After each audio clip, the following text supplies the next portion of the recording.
decided a second veterinarian.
Aștept? Da? Nu e gata microfon. Bună dimineața! Ai dat drumul? Bună dimineața din nou! Este foarte important că această transmisie este live. Da, și va fi pe site-ul Universității. Haideți să începem așa. Bună dimineața din nou! Este cea de-a treia zi în care continuăm din evenimentul Zilele Facultății de Medicină Veterinară și pentru că astăzi este ziua medicului veterinar, ziua națională a medicului veterinar, ne-am gândit pentru dumneavoastră să organizăm această conferință cu speakeri deosebiți. Master Tello și Master Serrano are here with us. Am pregătit o mică prezentare. Dumnealor sunt mult prea mari pentru lumea asta. Ceea ce veți vedea în slide-urile care vor urma înseamnă o bucățică mică din viața și activitatea dumnealor. Astăzi, practic, eu aș deschide seria acestor activități, legând întotdeauna de ziua medicului veterinar acest eveniment important. Deci, la anul ne vom întâlni tot așa, în preajma acestei zile de 15 mai. Master Tello said, okay, start like this. Master Tello, veterinary doctor, punct. I will not tell like this. I will go forward with the presentation. Sergi Serrano is of course Spanish, but Of course. Of course Spanish. He born there, but she somehow tried to find out his way. A plecat la Londra, bineînțeles, unde și-a desăvârșit cariera în urgențe veterinare și a făcut o mare greșeală. You moved in States. Big mistake. Here în America a fost ceea ce se cheamă responsabilul departamentelor de urgență în spitale deosebite. A participat la conferințe în străinătate și, bineînțeles, în America.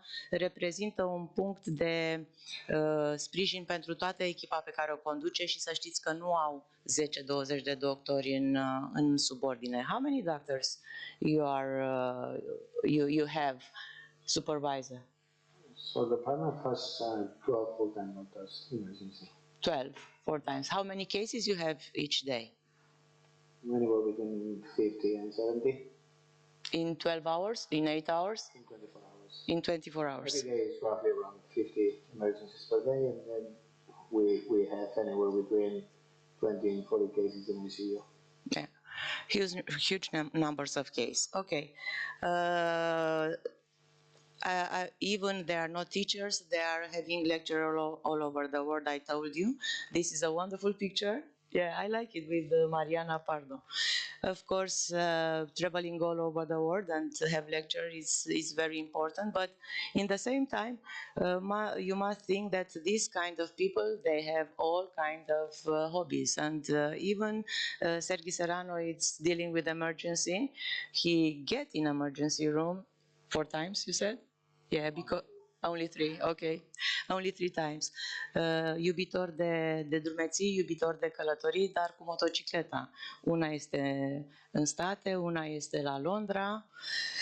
Au venit la noi și pentru prima dată este duetul acesta deosebit pentru pregătirea medicilor pe care noi îi avem în spital. Învățăm și noi mai multe în fiecare zi, dar pentru dumneavoastră cadoul ăsta este deosebit de important. Despre Dr. Tello, I can talk only maybe half a day, and it will not be enough. And in the opening ceremony, I told a very wonderful and heavy truth. Because Tello was here in our country in 2014. And we had the first emergency conference and the first workshop about veterinary emergency. We had then a project, we won a project about emergency in the veterinary field. And due to that project in Romania, we included this emergency veterinary discipline in curricula in all the faculties in Romania. This is big deal. I am telling all the time about Tello that somehow it was to be like this to change the teaching system in Romania. He said, "Oh, I don't think so about this, about that," but for us it's like this, and always I will tell the same. So today Tello is after 8 years in the same faculty. Of course, she is from Chile. She graduated there, and he changed a lot of working style in veterinary emergency in States. It's very important that he is writing a book, Trauma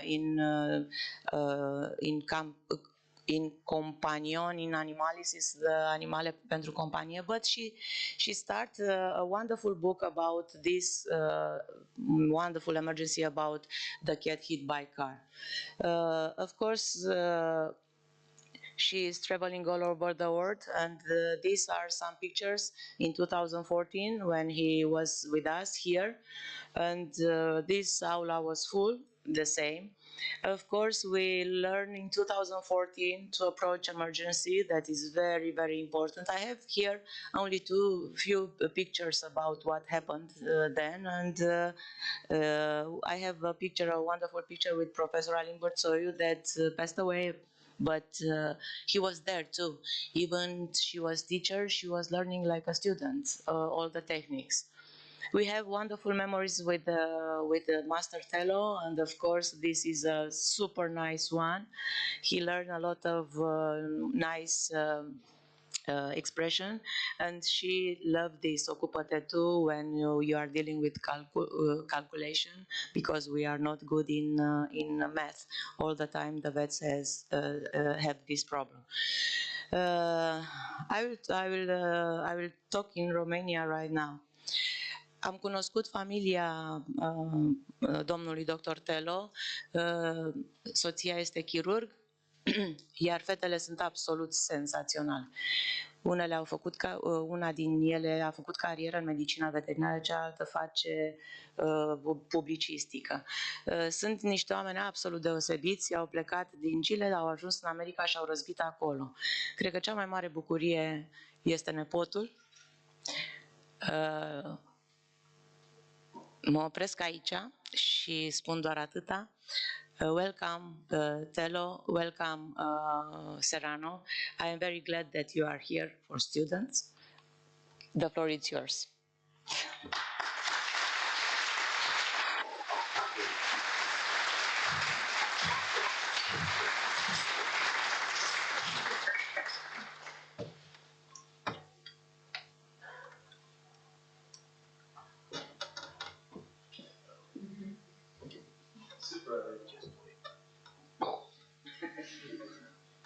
Okay.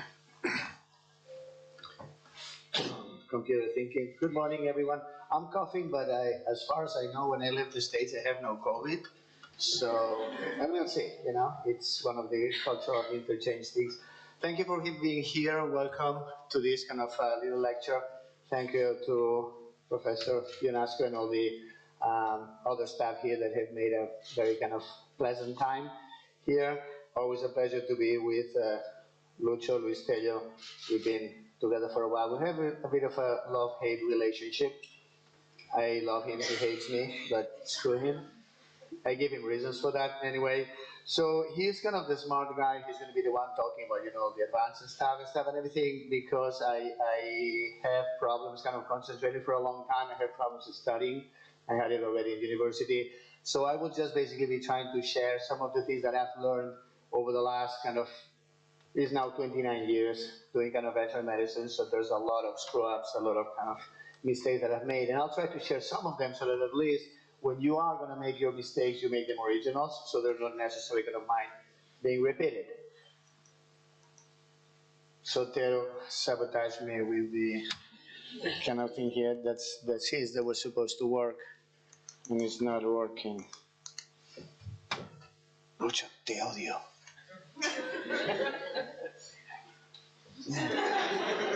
It's a conflicting relationship. It's one of those in which we change. The love and hate goes both ways. All right, so some facts and tips for you guys.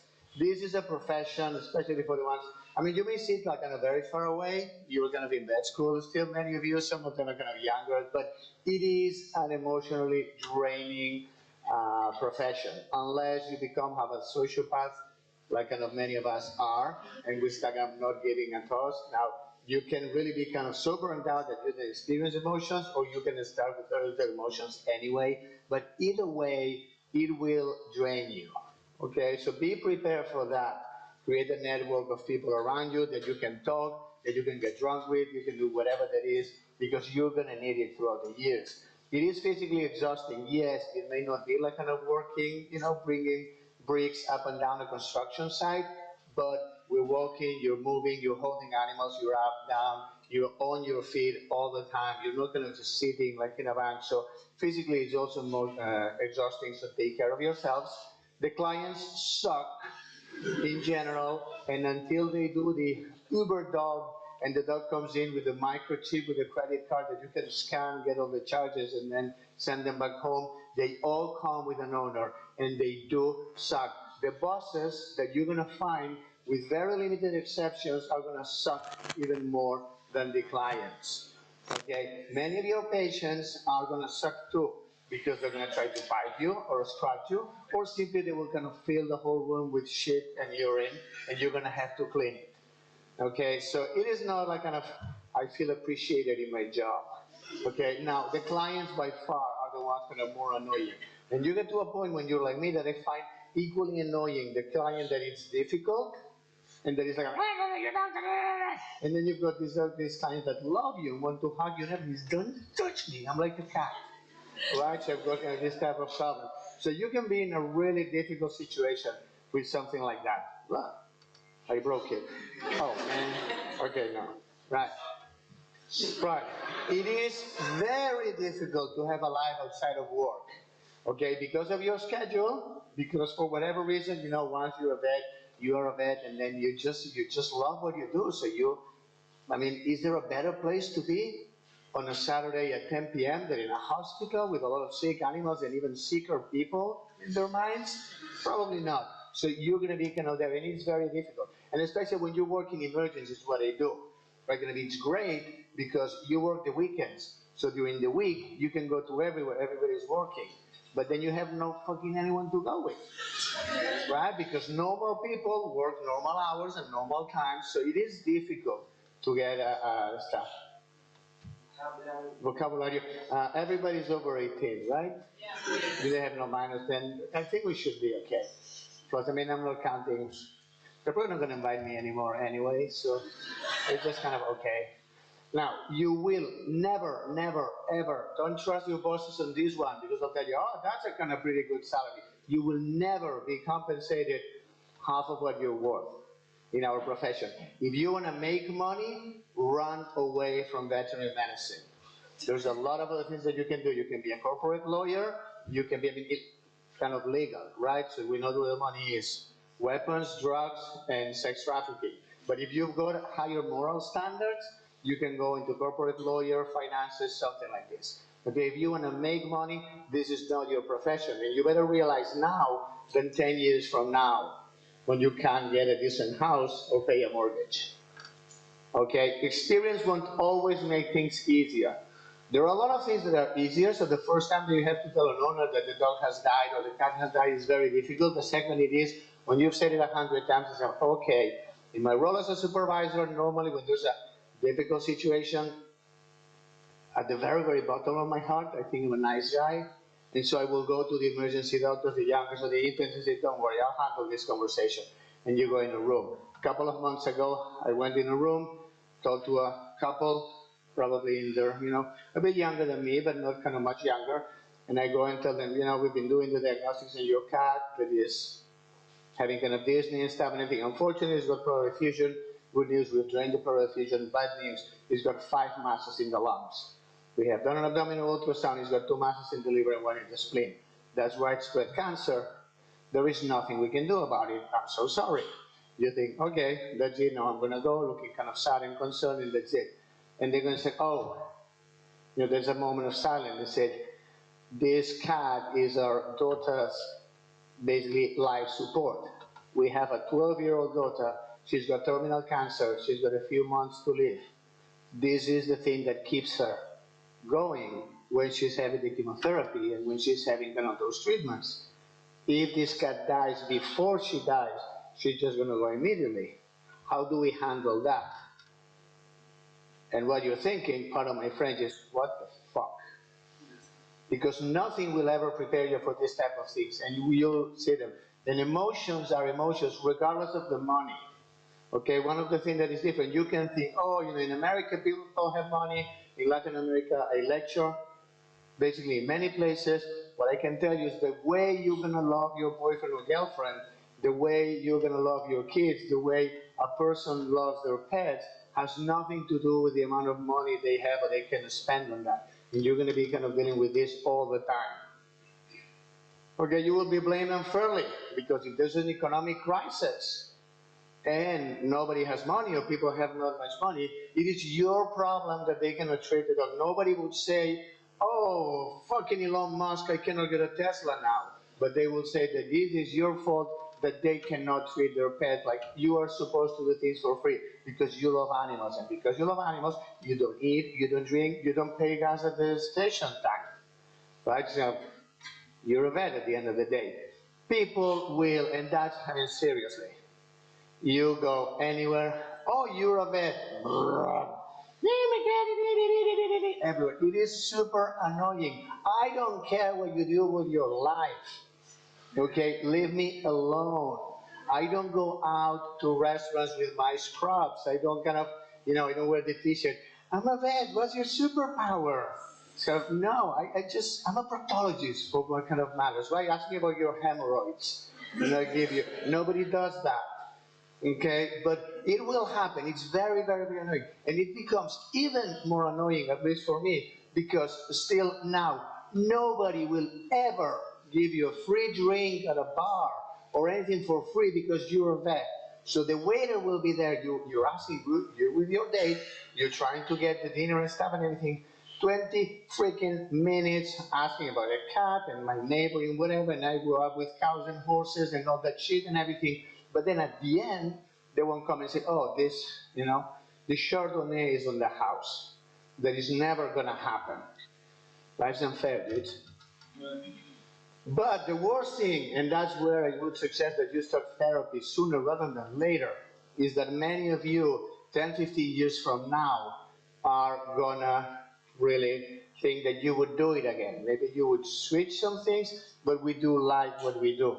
There's something weird.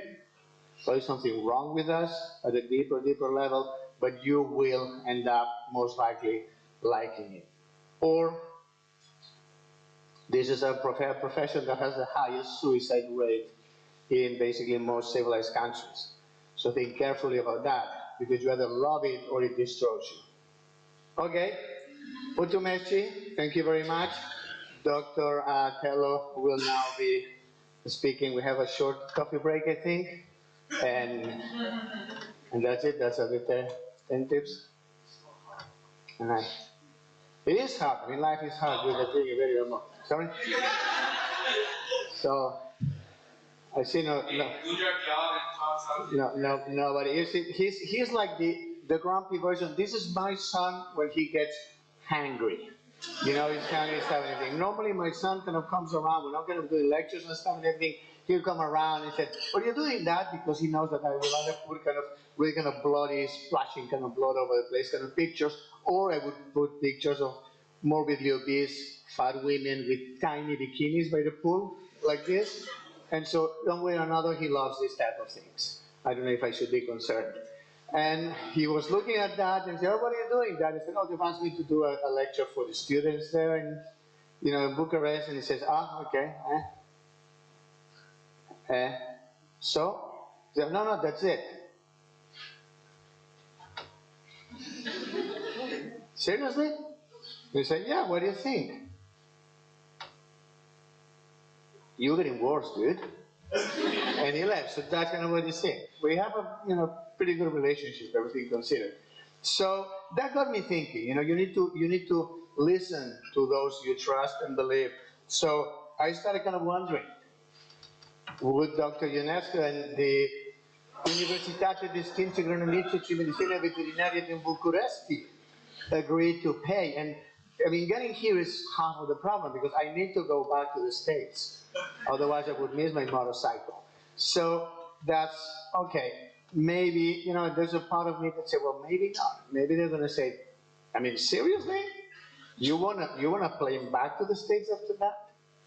So this is a tip number one. Let's just start. What I've said, it's real. I didn't lie about anything that I said, but let's a little bit kind of take it more kind of seriously. So the first tip: always have a plan B in life and in your profession. When you are thinking, I'm going to do a blood test, when you're thinking, I'm going to do a diagnostic procedure, think what is going to happen if that doesn't go well, or if that going to goes well. So if the test confirms what you're thinking, what is the next step?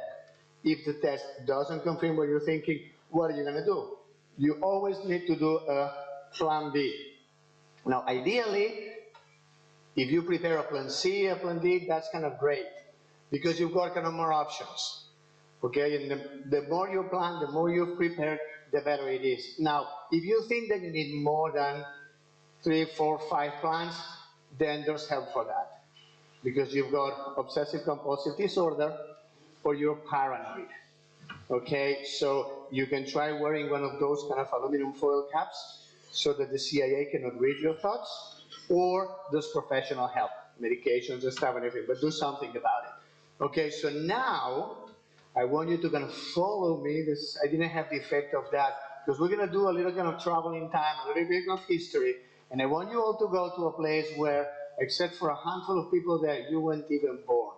I want you to go to July 8, 1989. In that month, a lot of shit happened in the world. Okay, 1 second was added to the clocks. Every few years there's 1 second that has to be added because the year lasted in more than 365. A boat sank in Bocaue, Philippines, and 325 people died because the Filipinian, usually their lives is like half an American died. The value is a lot less. Pope John Paul II was hospitalized for a CAT scan, one of the many that he had. The Icelandic musician Björk released her first record. That's important because if you look at the trends and statistics at the time, the spikes in migraine in the world increased like kind of tenfold, and also the rates of insomnia went down dramatically too. You listen to her, you either get a headache or fall asleep. There's no in between. And Aeroflot started doing direct flights between Moscow and New York. So we've gone 30 years to end up not having direct flights between Moscow and New York. Call it evolution. Now, also in 1989, the Universitat Autónoma de Barcelona sent a letter to blah, blah, blah, blah, Sergi Serrano has been admitted to the Facultății, Veterinara, blah, blah, blah, blah. The classes will start at October 4th. Okay, so normally we think, yeah, the guy must have been so freaking happy. He said, well, I don't remember exactly. I didn't see there for a while. At that time, I was in Amsterdam with my band playing bass. And when you are 19 and you're in Amsterdam with your punk band, you're getting free drugs, getting free alcohol, some free food, and occasionally free women. Okay, so life can get much better than that. So who cares about veterinary medicine? And that was more or less for the next 2 years the only things that I would spend a lot more time at the bar at the university than bars outside of the university. Okay, now, fast forward a bit more, September 1991, I went to a conference in Valencia. Valencia had at that time the best trips and ecstasy in the Hispanic and the peninsula, so there was the excuse is I'm going to a conference. Now at some point at a conference, and I assure you, I wasn't high, but there were kind of two people there, Rebecca Kirby and Tim Crow, those two of the founding fathers of the college, and somehow with their craziness of the staff, something kind of clicked in me, and I felt this is what I want to do in my life. I want to be an emergency and critical care veterinarian. And I think 30 years later, I'm still pretty happy with my decision, okay, and that path indeed has shown me that emergency and critical care was probably my best alternative to suicide, jail, or overdose, which is where most of my childhood friends ended up with. Okay, you don't need to follow my path. So, what is emergency and critical care? All those you're going to be seeing, and that's part of the path, you listen to the punk songs that I've been listening kind of for most of my life, and you get those kind of pearls of wisdom. These guys may not be kind of very, academically educated, but they've got a lot of kind of life wisdom. Anti-flag, broken bones, broken glass, broken hearts, and broken heads, living the life. Okay, so that is ECC. Everything, you're alive, therefore everything can get broken. And at some point, for somebody, will get broken. One of the exciting and challenging things about emergency and critical care is that you have to be ready for everything. I get bored very easily. There are very few things that I can think as more boring than spending my life doing just echocardiograms, or MRIs and backs, or TPLOs. I mean, don't get me wrong, those can be very good, but to me, to repeat the same thing, so what is the difference between doing 25 echocardiograms a day or screwing 25 doors of a Mazda in a car a day? Probably the wages, and not so much anyway, but they will be kind of part of the money, and that's it. So for emergency critical care, it keeps you having a hold of the whole animal in a variety of patients. So it keeps the medicine more human. We are dealing with a patient. We're not dealing with a problem. We're not dealing with the system. It is not a heart. It is not a bone. It's not a brain. It's an animal with a problem, and there's an interaction between all the systems. What I do with the heart is going to affect the kidneys. What I do with the kidneys is going to affect other things. So you always have to remember your patient, which to me is the basic stuff. Now, the real world work is not the medicine. Okay, in emergency medicine, you're going to need to, so you get an animal that is usually quite sick, is going to come very quickly. You're not working alone, you're working with other people. You need to interact. Your receptionist, how you communicate, your technicians or assistants or younger doctors, your senior doctors, specialists or professors that are going to be doing their somebody. So you're basically juggling a lot of things. There's the medical records. Then there's an owner that doesn't know you, that is scared, that you need to basically somehow earn their trust, to trust you with your life of their pet, and with a lot of money, with no guarantees, with no having a clue of anything. Then you have to get the medical records. If you work in academia or a specialty practice, you need to make sure that communication with the referring veterinarians is kind of correct. So really, we have been trained to be doctors. The pathophysiologist, or whatever you call it, that's what we've learned. The diseases, that's what we've learned. How to do a spay, we've learned that. We've been trained for that. It's all the other shit that we haven't been trained for that is important, because at the end of the day, the owners don't know about the medicine. Most of your co-workers are not really going to care that much of the quality of the medicine. It's about how the interaction, how you make people feel, and how people perceive your work, not what you're actually doing. Okay, set your expectations right. Okay, that's kind of self-destructive thoughts a little bit, or kind of resisting to that from Lars Frederiksen and the bastards. Okay, there's always someone better. Okay, you may be better. I'm not a piece of crap because you're kind of very good, because maybe I've got at my own pace, whatever I'm doing, don't be always comparing yourself to the rest, okay? Because at the end of the day, nobody will ever pay you to be the best. There's only one best, that's Dr. Tello, until somebody gets him out of the way. You know, the best you can aspire to is the second best. I was told by my parents growing up, being the second best is being the first of the losers, so I said, fuck it, I don't care then, whoever I am. I just try to do my best. There will always be someone that knows better. There will always be someone, even maybe in the hospital, that is going to be more proficient, faster, whatever, doing that procedure, doing that thing that your pet needs. But guess what? That person is fishing in the lake, or is sailing, or is on a hot date, or watching a movie, is not there. So you are the best person available. And what people really pay you for is to do your best. You can always do your best. As long as you're doing your best and you're working so that your best is better every day, then there's no problem, right? But do not put yourself, you need to find a balance between being basically complacent, so don't, look at yourself in the mirror and say, oh God. But on the other hand, you cannot be hammering yourself all the time, saying, oh, that person would have done it better. Oh, there's, I cannot do that kind of perfect. Oh, I'm not sure that this is 100% okay. Just try your best. And that brings us to the emergency shift terror, the panic that you feel, or a lot of people feel in the first emergency shift, out of college and stuff and everything. Some people feel it all their life. These people are not going to fit for emergency. It's the feeling of saying, oh my God, I don't know what is going to happen. And they're going to come sick. They're going to start. Terror, I'll tell you what is terror for me. Okay, my patient's in ER. So when I see a patient, that patient basically is kind of, I'm trying to see if I can slow down his path to heaven. Right, because basically when a patient comes with an emergency, the owner expects and understands that the pet is very sick, that things are kind of very bad, so to a certain extent, that an animal with a GDB dies on the operating table is not gonna, in a way, gonna surprise anyone.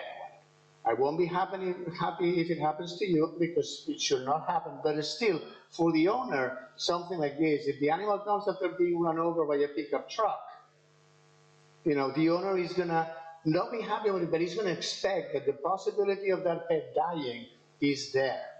Now, what an owner will never expect is that the 6-month-old Labrador puppy that they're gonna spay, or the 14-year-old kind of Chihuahua that is living with them on the lot that is so happy, you're gonna tell them, oh, there's a mass. I feel something, right, in the abdomen. So that kind of bad news, or the problem when you're doing the dental on the little with the 3 teeth completely rotten and stuff, and you have a problem there, explaining to the owner that because of the bad breath that the dog had, something was wrong with the anesthesia, that is terror. I don't think I could do it. All right, so refrain to yourself, don't make yourself too complicated. But still, what do I do?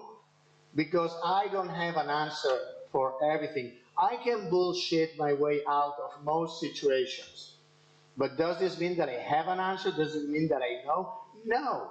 And you need to learn to be secure in your insecurity and to be sure with your uncertainty. Because you are going to be, so if you think most of the times that you know, that you're sure, you're fooling yourself. Okay, because there will be many, many situations, especially in the initial emergency situations, in which you cannot know everything that is going on. You can have an idea, you can have it narrowed down, but you're not going to have all the information that you need to have everything. So, what do you do, for example, in a case like this? This is a 10-year-old Labrador, has a history of a murmur that had been diagnosed, a year and a half ago. Nothing had been done and said in here. Now, this Labrador was on the 2nd floor of the house. She started having what seemed to be a seizure, went into a full-blown seizure, fell down rolling the whole kind of flight of stairs, drooling and everything, vomited before she recovered. And now comes to us, is blue, I mean not all blue, mucous membranes are blue, and is extremely dyspneic. So when you look at that, I'm not going to put the question to Dr. Tello because he'll probably give me all the answers and I'll hate him for that. It will make me feel small. But in this, really, when I'm looking at that, and you send that to a specialist or radiologist to kind of read when you have kind of this type of questions, say, well, maybe I'm missing something.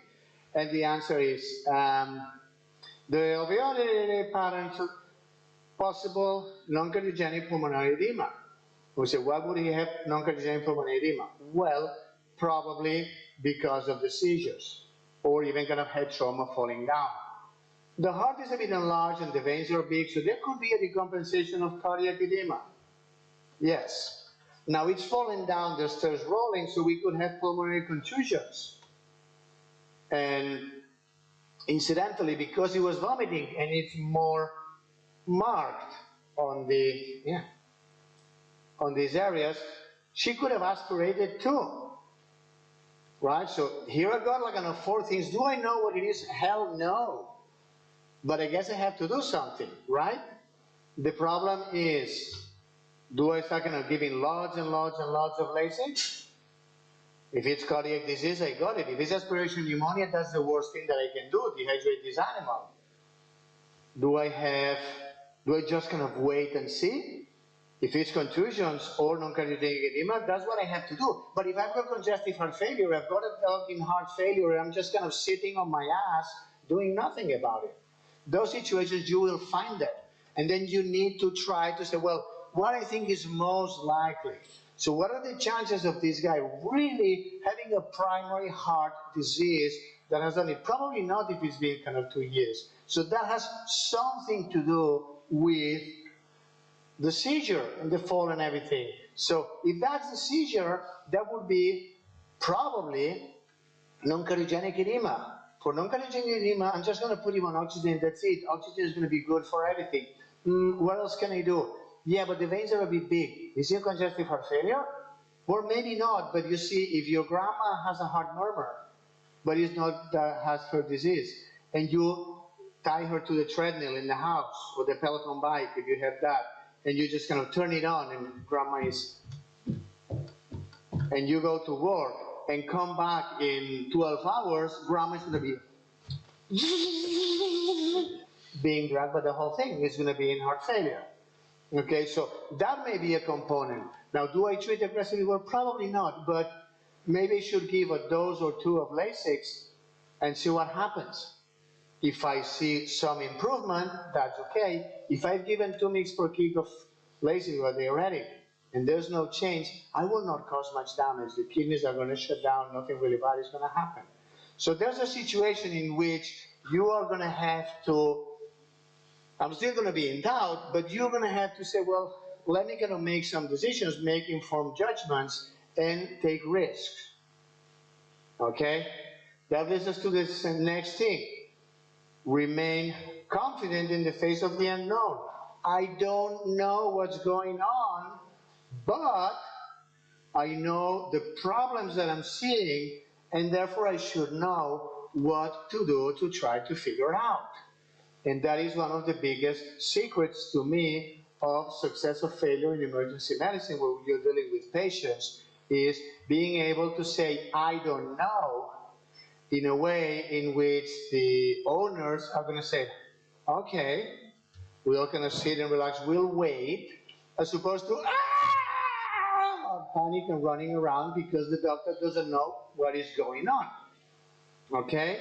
So you have to be able to tell them, I don't know what's going on, but I know that there's this, you can list the problems. You can always tell the owner the symptoms that the dog is showing, the problems that are. It's not eating, may have nausea, it's in pain, stuff. So all these kind of several things can be, you can say, there's way too many things. But here's the thing, we're going to start looking at what could be. We're going to start running some tests, one after the other. Meanwhile, we're going to rehydrate, or we're going to give something for the pain. We're going to make sure that the pet is right, feels better, and then we'll try to figure out what's going on. Now, you may say, oh yeah, you say that because you've got a lot of letters behind the name and stuff and everything, but when I was kind of close to 30, I would still go in a room, talk to the owners for 15, 20 minutes, and they say, oh, that's such a nice gentleman. When is the doctor going to come? Because they would think that the doctor wasn't there. And then you're a doctor in whatever, and you go there, and you're the guy in England with the accent, because nobody believed I was from, Birmingham. And then they're kind of saying, it's kind of, are you a vet?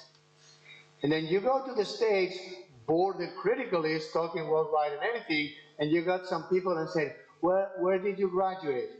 Oh, in Spain. Oh, I want an American doctor. And you eat that. So that is going to happen, is not, and that's something that you need kind of to work with. It's difficult not to kick the fucking teeth out of that guy's mouth when he says, I want an American doctor, and say, now you need an American dentist. But you don't do it, okay? You breathe, you internalize, and you go and kind of curse at it kind of later, but that's part of our job. We need to learn to do this, okay? Because at the end of the day, guys, it's that, it is that you will screw up. You will make mistakes. Some of them very big, some of them that will haunt you for the rest of your life. Patients will suffer. Patients will die because of your mistakes. Okay? It will happen. Now, you need to acknowledge it. You need to own them. It is not like, errare humanum est. No, mistakes are human, but that is not a free pass. Okay? Oh, we all make mistakes. Screw the cat, because that mistake has had a permanent impact on that animal and may have had a permanent impact. It's definitely going to have a short-term impact or mid-term impact on a family, on an owner, on a person that had a bond with that patient.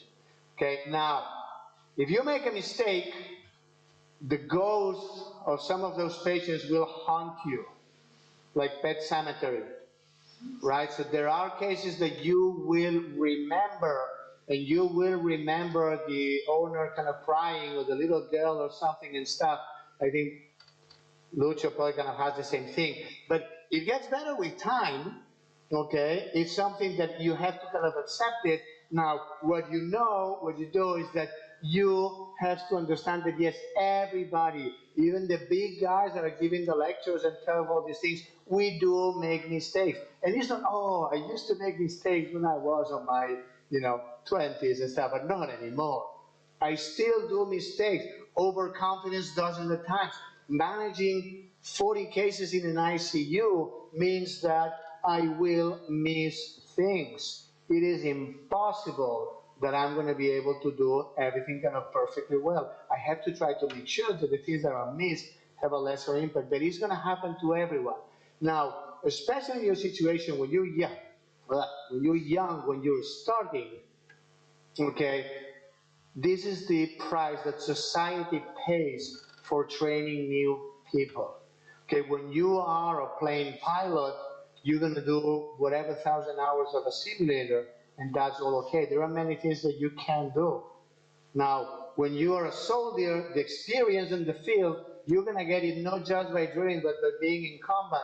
If you are a doctor, you are going to be, no matter how much you study, no matter how much you train, one day you are making your decisions. They're not always by the book. And so you will make decisions. Now you owe to that patient learning from that mistake so that you will never make that mistake again. There's a whole lot of mistakes that you can make. You can spend your whole life making mistakes. You should not allow yourself to make this same mistake twice or 3 times. That is when you have to question your ethics, your values as a human being, and everything else, and if you're in the right profession. Okay, but making mistakes is okay. Continue to learn, get better, be humble, but also be compassionate and forgiving to yourself. Okay, because if you do not take care of yourself, if you don't respect and value yourself, if you're not honest to yourself, you're not going to be able to go on in life. Learn to give up. in emergency and critical care, there's a bit of a dilemma, okay, because a lot of our patients die. I mean, patients in ICUs and human medicine and everywhere. I mean, by definition, you lose a lot of patients. But there's a lot of times that you need to learn when to stop. And sometimes you get emotionally kind of too involved, but also said, if you go too quick, you say, oh, it's so sick, I'm not going to do it. You know, we're not going to put the dog through that. Then we won't advance, we won't progress. So when I was in vet school, mortality with GDV was roughly 90%. Now mortality is probably at 10% or less. If we had decided to put every dog to sleep that came with a GDV, because with a less than 10% chances, who would put the dog through a major surgery, blah, blah, blah, blah, we would not be where we are now. So we need to kind of push it in the boundaries, making sure that we don't let our animals suffer. But there are times also then that you say, no, let it go, Johnny, he's dead, he's gone. Let's move on to the next thing. And sometimes it's very obvious. So when you have the 17-year-old dog with heart disease, kidney disease, cancer, you know, maybe we should not take him to surgery. That's we're going to agree on that kind of more easily. But look, I want you kind of to look at this video. How do I make it? Oh, the video.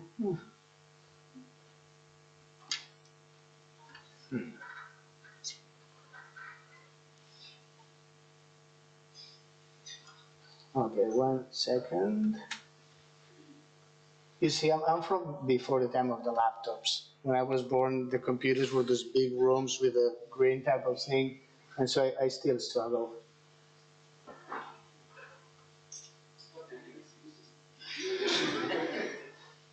I hate you, tell you. Have I ever told you?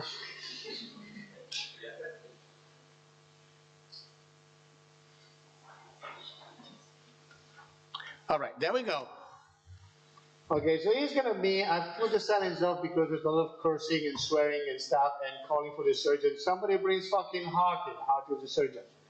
Okay, but here we go. I mean, as you can see, this looks like a C-section, right? This is a Great Dane, second delivery. She had, that's a camera shy person. She's ugly as hitting your mother, so really it's kind of normal that she turns her head. Okay, but here we are waiting for the surgeon. That looks, yeah, like a C-section or something. Maybe there's a bit more blood than we would expect. We know that there's 12 puppies inside. It's the second time that she's delivering. But I want you, at the beginning, you would see this. This doesn't show kind of all that much. But this, if you look carefully, it's not a bag. It's not a placenta, it's not a amniotic sac. That's what I thought at the beginning when I started kind of touching, and then it fell, poof. And when it fell, my words more or less were, oh fuck, that was the bladder. And that was the urinary bladder. So I was calling for the surgeon because I needed the surgeon to come and tell me, yes, dude, that's the bladder. Because how the hell does the bladder come out of the vagina? Now, I had never seen it, and Hart is there and said, huh? He's a guy said, yeah. How did it get there? So it fell. He said, yeah, but how did it get there? He said, I have no idea. I have no idea either. And he just kind of turned and went. That's the good thing of being a surgeon, that you can say, well, I cannot cut anything, it's not my job, and they leave. And as a critical, as an emergency doctor, you're left there, you need to talk to the others. Well, this dog, I'm afraid, is dead. So this dog has no bladder, the urethra is gone, but the ureters are somewhere in the abdomen hanging in there. I mean, where do I put them? What do I do? I mean, can I really gonna try to go in there, put them in the colon like they do with people and stuff, and it's probably no quality of life. So you have an animal that does not know that he's dead, but he's dead, he's dead walking. Okay, and you have to make kind of that decision. In this situation, what we end up kind of doing was a terminal C-section. So we knocked down the dog, got the 12 puppies out, killed the mother on the table. But those decisions are difficult because you have a family that is coming to you because the bitch is going to have the puppies, and the kids are so happy that they're going to have kind of puppies again, and it's so exciting and so cool. And then you have to tell them, yes, but you're going home with some of the puppies, I don't know how many, but definitely without the mother.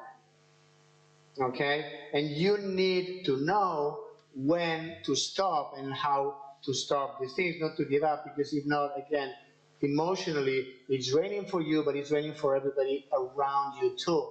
Every time that I can make a decision, I need to think of all my technicians. Our emergency department has approximately some 80 people full time. Okay, I need to think of each one of them, because they all have emotions, they all have feelings, they all do this job not because of the money, trust me, but because whatever other situation they're doing it. And so I need to take care of them emotionally too. Right. Stay close to your patients, because they will eventually tell you what's wrong. We're getting into a situation where technology is everywhere. And it's all about the MRIs, and it's all about the fluoroscopy, it's all about the ultrasounds, and it's all about the blood gas analysis, and the scintigraphy, and all the cool things that you can do with machines. So we rely on the machines to do our job, and then we will complain when Terminator finally comes and exterminates us all because we've become useless. Okay, a lot of times you may not have the answer, and you run your initial test or whatever, you don't have the answer. Stay close to your patient. Keep looking at it. Trust in the people that are taking care of them. I treat my technicians with the utmost respect. You may not have technicians in here, but whoever is in ICU with the patient all the time, those are the people, the guys that walk the dogs, that feed them, that have 3 minutes to stroke them, everything. These are the ones that know when something is changing. He's not breathing like that, he's doing that. He looked at the food, but with more interest. He's still not eating, but doing. So stay close to your patient, and what is not showing now may show in 6, 8, 12 hours. You're going to be subtle changes when you're doing treatments, when you're doing fluids, when you're giving analgesia, when you're giving any medications. You're going to see how the patient is responding for that. There is nothing that can replace the contact with your patients. Okay? Do not rely, do not wait or say, oh, well, we'll have another blood gas in 6 hours and another EKG in 12. In between, you need to see if this animal is having episodes of getting kind of dizzy, stuff and everything. Don't rely on the EKG, rely on your physical exam. You are the best tool in whatever hospital you are working. None of the machines will work without you. Don't give them a power that they don't have. Okay, no, your patients don't have smartphones, thank God, because the reviews that they would put on Facebook and the comments they would be making on Twitter, now that Elon Musk is going to ban the whatever, censoring. I mean, I don't want to hear what half of the cats will write about me. Okay, but that also means that we need to think of the emotional well-being of our patients. Okay, can you imagine have you ever been in a hospital or a place like this when you're there and said, no phones allowed, or nothing to that?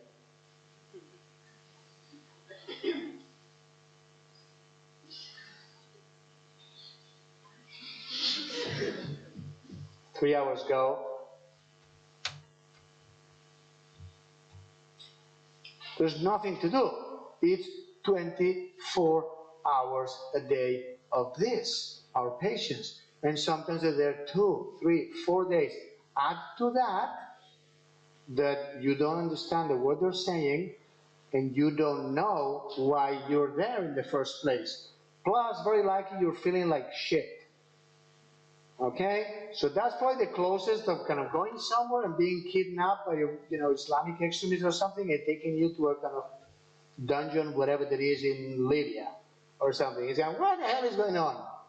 Right? It's a bit the same thing. So take this into account. Now, we cannot necessarily, so we cannot explain to them, we're going to say, I'm not the bad guy from the movies, I'm a doctor. That's because the animals are not going to understand. But there's a lot of things that we can do. And some things are obviously the treating, with affection, being kind of gentle, noises and stuff, but also respect their privacy a little bit. Some animals are more interactive. The animal that really kind of wants attention, go to him and pet him more. The animal is really afraid of people, look more from a distance and see what happens. Try not to do TPR every 2 hours, because if somebody was coming every 2 hours to shove a thermometer at my ass, I can tell you I would not be happy. I want to sleep. leaving aside sexual preferences or not, it's just to sleep. I want to be able to sleep for more than 2 hours. So if somebody's coming to check me every 2 hours, every 3 hours, the lights are on all the time. One of the big issues with humans, people that have to be in an intensive care unit for a while, is post-traumatic stress disorder. They get post-traumatic stress disorder the same as if they had been raped or if they've been at a war or a massive kind of accident, because you do not have any control over your life or everything goes upside down. So try to honor the circadian cycles. If you can dim the lights off at night, do it. Try to kind of not do unnecessary things in the middle of the night. Let them rest. Adjust to their psychology. Take the time to learn about your patients and give them what they need. Okay, now, just because you bought a new chainsaw, you don't have to go cutting all the trees that you see. Or another version of that is that when your only tool is a hammer, every problem looks like a nail. Okay, and it's like the kids with the puzzles. When you have, if you have kind of little kind of nephews or kids and stuff and everything, and you kind of put it in, then there's the puzzles, and there's a point, at first, there's a round and the square, they're putting, it gets a bit more complicated. At some point, there's going to be that piece, and they go, bang, bang, bang, they're kind of trying to hammer the piece in there. We do that as adults too. Okay, so just because you can do surgery, especially say with surgery, I'm a criticalist that cuts. I do surgery, so it's not out of aversion and stuff and everything. But I always say surgery should be the last resort. You do surgery when medicine is not going to help, but not the last resort. That's when the patient is kind of dying because everything else has failed. So you need to know that. But if there's a medical option for treatment, you should kind of take it first. I think surgery is always more risk and more radical and whatever you want, right? So that's one of the problems. Surgery, on the other hand, the feeling that we're doing something, right, makes us feel much, much better. So there's the thing, oh, this animal has got kind of whatever, we're going to give him kind of something. And you go to people and say, well, but the evidence is clear that that something is not going to work. Whatever, steroids for, a lot of kind of problems. And they're going to say, well, but I have to do something.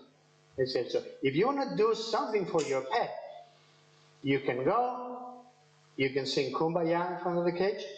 Not when they're sleeping, don't wake them up. You could clap your hands 3 times, do a somersault and say Shazam, right? That's probably not going to help. That's going to be as useless as giving the steroids, but it's not going to do any harm. So if what you need is kind of to feel good inside, do something that's not going to damage. Do I have to go? Okay?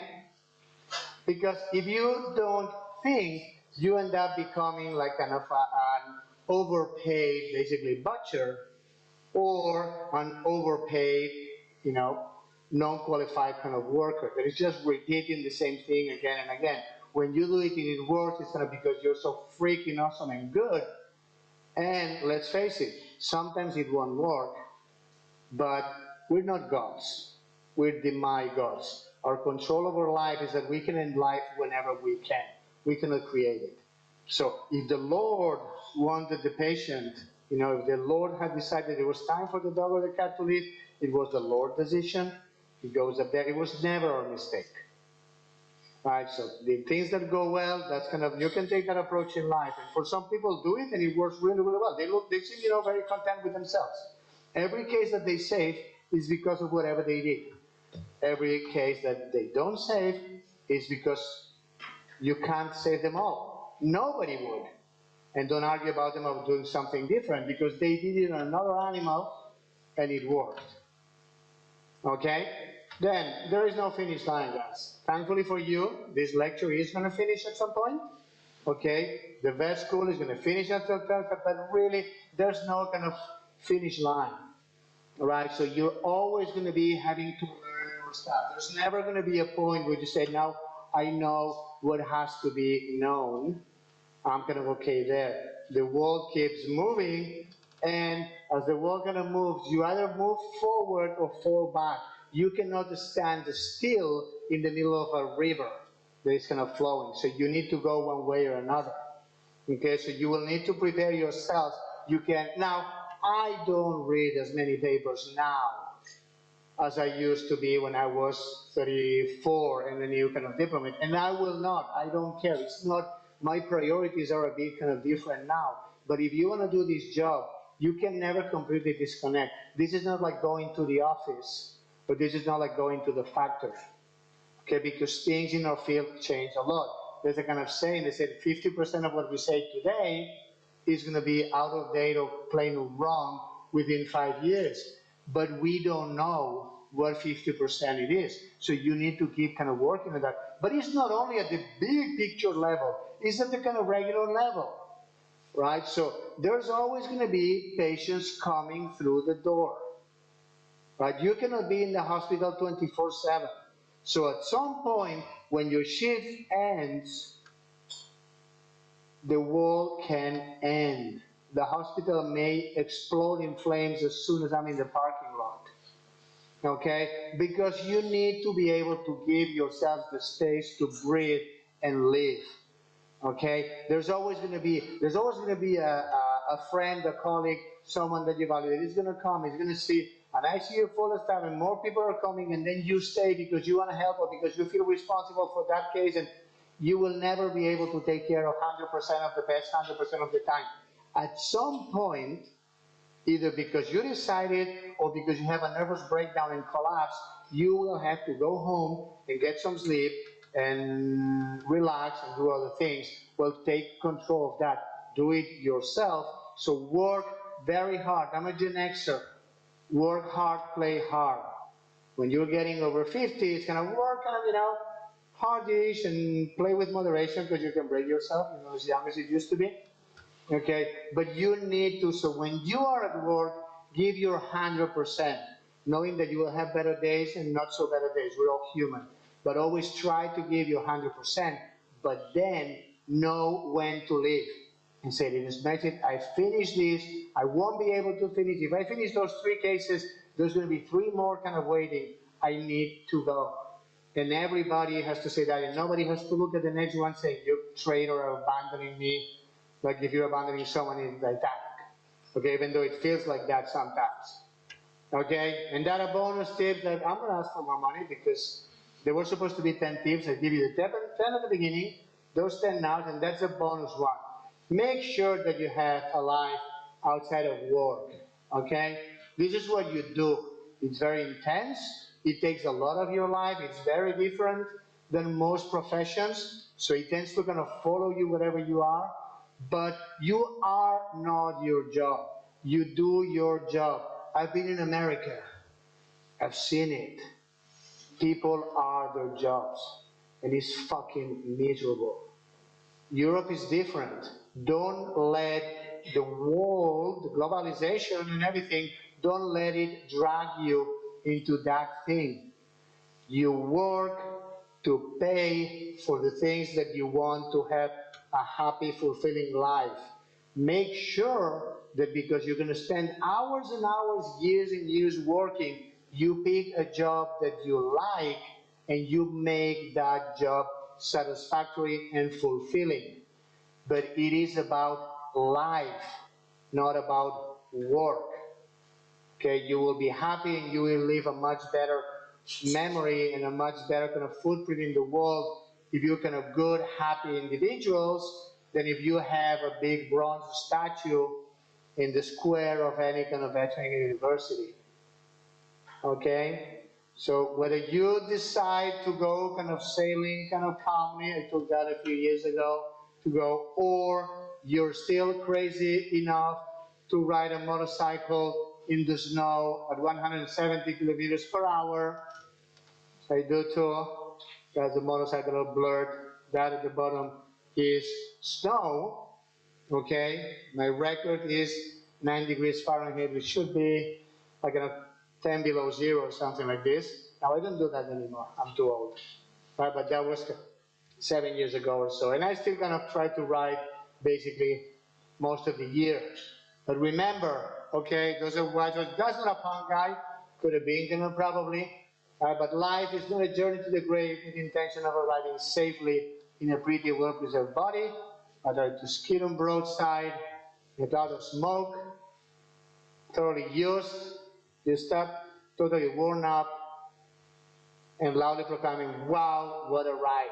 So whatever you do, go out there, grab your life by the cojones, okay, and own it and live it, or by the pussy if you're gonna prefer it kind of this way, okay, but own your lives, make work a part of that life and make the overall life worth living. Do it now that you're in your 20s, because I hate sounding like an old fart, but time flies, okay, and everything that you can do starting now, you're not gonna say, oh, if I had known 20 years ago. Okay, thank you very much. Now this is the end.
This represents just the personal opinions of Dr. Serrano.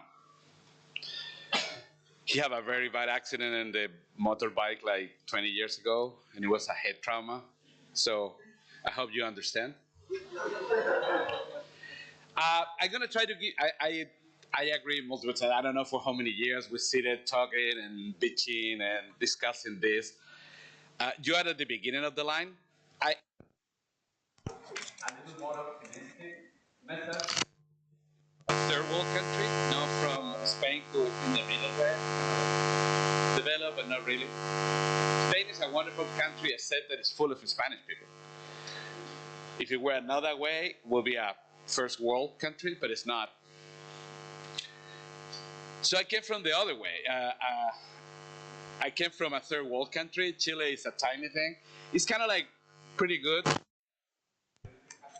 America, but it's definitely very far away from the developed country in the veterinary medicine. And I always want to do something different. I start finding on my life to do different things. My first job was an instructor. I don't know what is the first level of a professor here. Preparator. Preparation. In radiology, not because I wanted to be a radiologist, because it was the only open position. And I apply, I have pretty good grades, and I get in, and they say, okay, we hire you. Yes! Now what the fuck am I gonna do? I really like, I'm talking about many years ago, many of you were not even born, were not even a plan at that time. So I decided to go to do something different. And what different? Nobody did ultrasound at that time. It was nothing in veterinary medicine. It was kind of like pretty cool in humans, but not veterinary medicine. Before studying veterinary medicine, I studied human medicine. And I was pretty young. It's a hot story. When I was in third year of veterinary on human medicine, I was 19. I went into med school when I was 16, who was stupid, because really young and immature. So I was 19 in human medicine. My first day with a white coat and a stethoscope. Of course, I was missing a class. I was running late. I didn't know where the class was. I was running all over the hospital. And by mistake, I went into patients' rooms in an eye looking for, I still remember, the room F19. F19, is this F19? And I walked through, obviously there were patients, so that was not what I was looking for, so I keep going. And there was an old lady in a bed, and the family was around them. I look at them, and I said, no, this is not it, I keep going. And a teenager on the family saw me and ran behind me. She was the granddaughter of the old lady in that room. And she said, Doctor, my grandma is going to be fine? And I look at her. Let me talk with a nurse. Because I didn't have a fucking idea what's going on with the grandma. I didn't know. I was a third year student, so like, what the hell? But then something cracked on me, and I get depressed in the afternoon and say, I don't give a shit. Something inside me say, you cannot be a doctor if you don't give a shit about your patients. And that produced me a deep depression, pretty much like what happened with Sergi. Say like, gosh, I'm gonna keep going because my family want me to be a human doctor, but I don't want to be a human doctor. I don't feel okay. What am I gonna do? What about the journalist? No, that's stupid. Chef. And I always love animals, and I was spending a lot of time saying, I'm gonna go to veterinary medicine. You have no idea what crisis that produced in my family. That broke my relation with my father. I never talked to my father again the next 25 years, but I jumped into veterinary medicine. So I graduate, got into this new job, just graduated. I was in radiology department. Yes, let's do radiology. There's nothing to do in radiology except take radiographs. So I want to do ultrasound. I contact my previous partners in human medicine, who at that time were just graduating. And they start getting internships. Hey, I still remember, Danny, I need somebody to teach me ultrasound. But you're a veterinarian. Yeah, I know. So you do ultrasounds in animals? Not yet, but we will. Let me find out. I took another one, Marisol, who was, and all of them girls started getting internship. So one of these guys gave me a training in an emergency hospital in downtown, the biggest emergency hospital, who received all the crash cars, attack, shotguns, etc. in that. And the radiology in charge found absolutely funny that a veterinarian want to learn ultrasound. That was me. So I show up the first day, Dr. Parra, yes, I'm Luis H.Tello. And she looked at me like, and? So the veterinarian, oh, you're the veterinarian, come with me. He grabbed me. I never in my freaking idea has done ultrasound. He put me in a room. I follow him, and there was 2 nurses, an old lady in a bed with wheels. She was yellow like your t-shirts. And the old lady was probably 85. This guy turned on the machine. At that time, the ultrasound was something like this size with 25,000 buttons and said, okay, listen to me. He grabbed the probe, tick, tick, tick. And every time she touched the lady, they said, ah! So you see, she don't give a shit about the pain of the lady. Then you see here, this is the duodenum, the renal artery, the mesenteric. And I was watching watching the lady. They say, okay, your turn.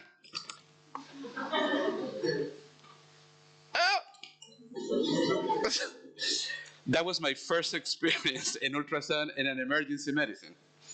I was really shocked, but something inside me said, you need to keep going. Shut your mouth, close your eyes, and push forward. So I spent 3 years there. After 1 year, everybody forgot that I was a veterinarian, and I started doing cases.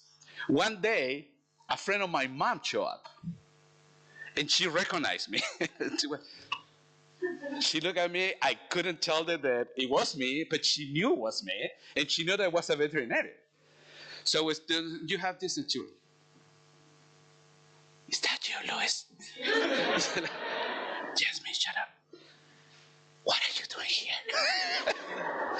So I learned a lot. That was the first seed of emergency medicine. I see the most incredible thing that happens in humans. Humans are incredibly stupid. You can see things like, why you did that? And I said, I don't know, I was thinking that I remember a kid who was like 16. He went to visit the dad in a butchery company, the ones who produce sausages. So this guy would do that. He said, Daddy, can I help you? He lost the 4 fingers in the sausage machine. So, and they was kidding, yeah, I was stupid. Yeah, but you will remember. And by the way, I don't know where the sausage went. If you find a nail, you know what's happening. So at that time, I decided to go there. The university keep going. Then I realized the ultrasound is not going to keep me happy. Move into the small animal medicine. Still, I want to do something different. And I was lucky and applied for every single stupid fellowship on earth. I applied one for the Japanese fellowship. I didn't read the small letter, but I presented the Japan embassy in Santiago in Chile for the interview. But nobody told me the interview was in Japanese. So when they say, "Hi, urishito metarashiro."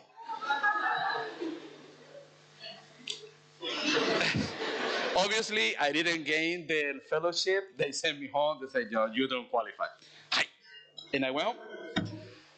But I get there, and finally I get.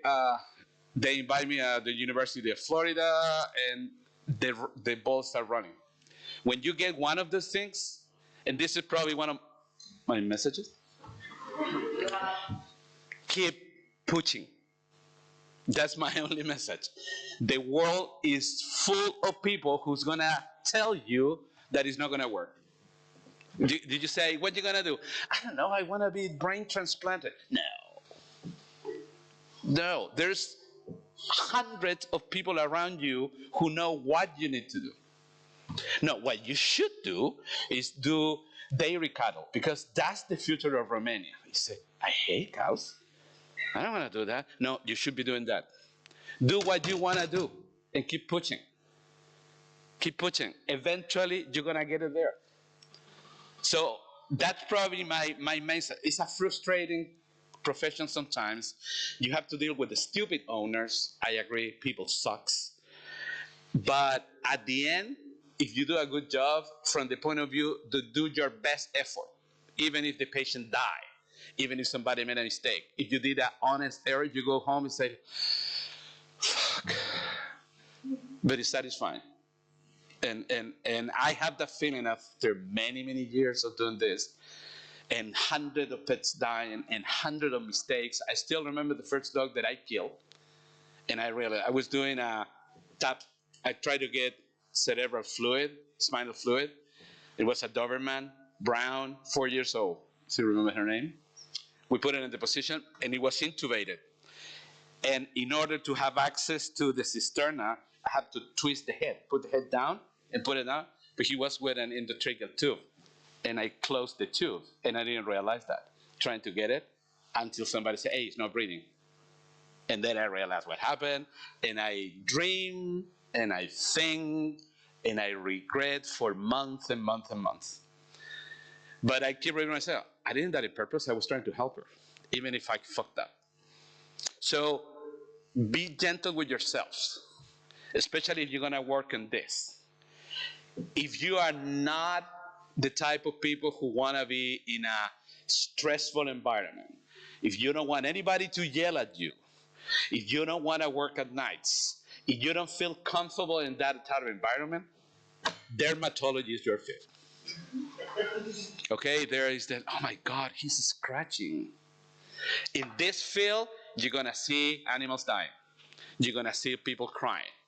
Nobody go to your hospital saying, excuse me, doctor, my cat was hit by a car. You have a minute? They normally knock the door, ring the bell, everybody's crying, the lady's crying. They're very, very compromised because they screwed up. They leave the door open, or they forgot to close the balcony, and then they can find the animal. So there is a lot of self-guiltness, but like good humans, they never blame themselves. They're going to find somebody, and that is you. And they're emotional, they don't know they had it. And that is also the other message. When you have these stupid fucking idiot people who is yelling at you, think about what's going on with them. I always tell the story of that lady who have a kid. They have a family, mom, dad, 2 kids. The little kid is going to the kindergarten. The medium kid is going to the school when she's going to perform in a theater performance, Peter Pan. And she's going to be Peter Pan. And she had the costume. Everything is ready. Mom have a plan. He's going to drop the little kid, little John, in the kindergarten. And he's going to pick up her mother-in-law, who is the mother of her husband, go to the performance, and both going to watch Peter Pan performance. And then the next door neighbor say, hey, Mary, it looked like your dog is on the street. And she realized that when we went out with the trash, she left the door open. The dog ran away, and now it's bleeding on the street. And her brain started thinking, shit, what am I going to do now? I don't have enough money left. I need to go with this dog. I cannot call my mother-in-law to tell this. I don't have enough money. I don't have time. I need to go to the... And the little kid started crying because the dog, the girl started crying. I want to go with Peter Pan. And she's saying that. Then the phone started ringing. It's his mother-in-law. Why are you not here? She didn't want to answer. So she keeps calling. Why are you not here? And then, like the mom, she say, call her husband, mother's son. Say, hey, your wife is not picking me up. I think she forgot about this. And she knows that. She don't want to talk to the husband neither because that dog is their husband dog. That's the person who ring your bell. And just, good morning, what can I do for you? No, the dog is in the Peter Pan. And you talk like, what? Could you say something about Peter Pan? You don't know what's going on there. So you need to understand the amount of pressure, uncertainty, sadness, frustration that a person carrying on. Yeah, it's not your fault. I agree with that. So she doesn't have the right to yell at you, etc. But there's a lot of things going on with her too. And you learn with time that the majority of people is good people. It's just the circumstances who turn them into assholes. But we all turn into assholes once in a while. So we should be a little more forgiving, okay? So, if I knew what's going to happen here, I would pick a different medical lecture, but I want to show you a lecture who is going to be very often in your cases. What is the main, okay. Drajurid. No. What? Drajurid. By the way, when you guys say each other, fuck you, I thought you were insulting each other. Then I realized that you do it. It took me a while. We were very present and said, they're really rude to each other. What is the main reason why pets go to ER? Raise your hand and give me an answer what you think. What do you think is the main reasons that dogs, not the dogs, the owners decide to go to an emergency service?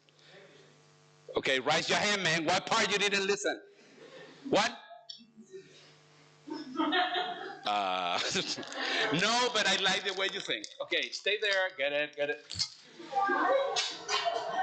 You're not really good at this, man. Nope. What is the main reason to go to a... Tell me, doctor. I like it. I'm going to give you a fresh of Drajurin. Oh, my God. What people play here, man?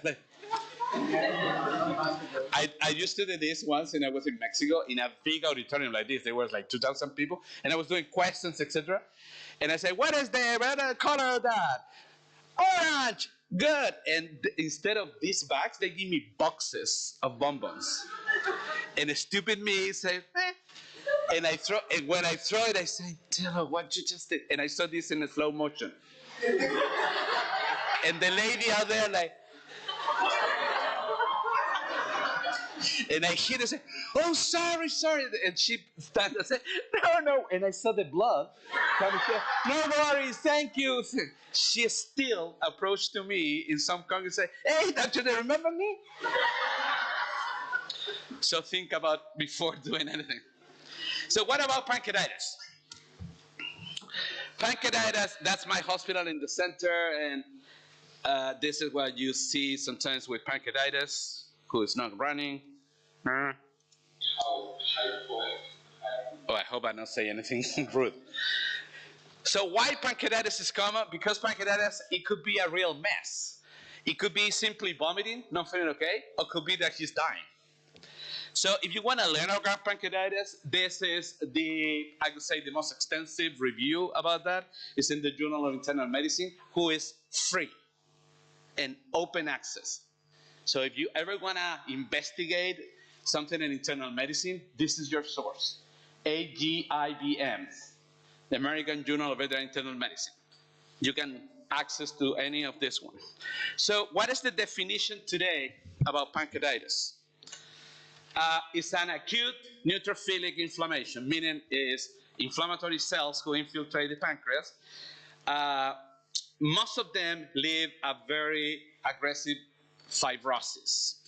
And this is probably the first thing. Pancreatitis in dogs and in humans is very different than pancreatitis in cats. The large majority of the pancreatitis in cats are chronic. And we never knew this until somebody did a whole study with like 600 cats, and they did necropsies. They say, all these cats die from whatever, age, kidney, etc. And they start doing biopsies in pancreas, and the guy said, you know what? 60% of the cats have chronic pancreatitis. And we said, oh. When we went to the files, they say, but not all of them have symptoms. And that's the first things we learn about pancreatitis in cats. There is a huge amount who have pancreatitis but have no symptoms. Or clients, owners never realized that something was wrong with the cat. In dogs, it's a little bit different. The process is there is an acinus, and if you remember, all of you remember the anatomy of pancreas, a sign, how you say acinus? The little unit? A chin. I like it. A chin. They produce a local inflammation. The inflammation can go systemic, and now you are not only sick, you are really sick. You start having fever, abdominal pain, vomiting, nausea, diarrhea, dehydration.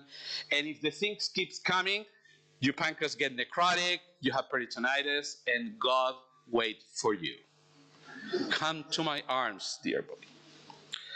So for years, we're trying to figure it out. why you can have pancreatitis. In some cases, we know why. But where are you going?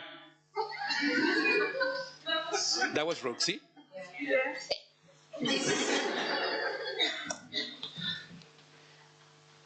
A lot of times we don't know why.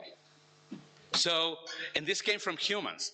In humans in the 80s, and I remember seeing a lot of people with pancreatitis in that ER, one of the causes that was you eat cold fruit. What? Yeah, if you grab an apple from the fridge and you eat it right away, the temperature changed the mechanism. Say that sounds a lot like bullshit. But there was a mechanism. It was not the cold fruit. Also, trauma was associated with pancreas. The lady who crashed in the car and had an abdominal trauma, yeah. A lot of people after surgeries for other reasons develop pancreatitis. But still, a good percentage have no reasons to have pancreatitis. The same happened in dogs. A good amount of them, we don't know what the heck happened, they don't have pancreatitis. We know certain breeds are predisposed. Schnauzers are probably the most common, and the little Winnies, the Dachshunds. You love Dachshunds? They're so cool. They're stupid, but so good.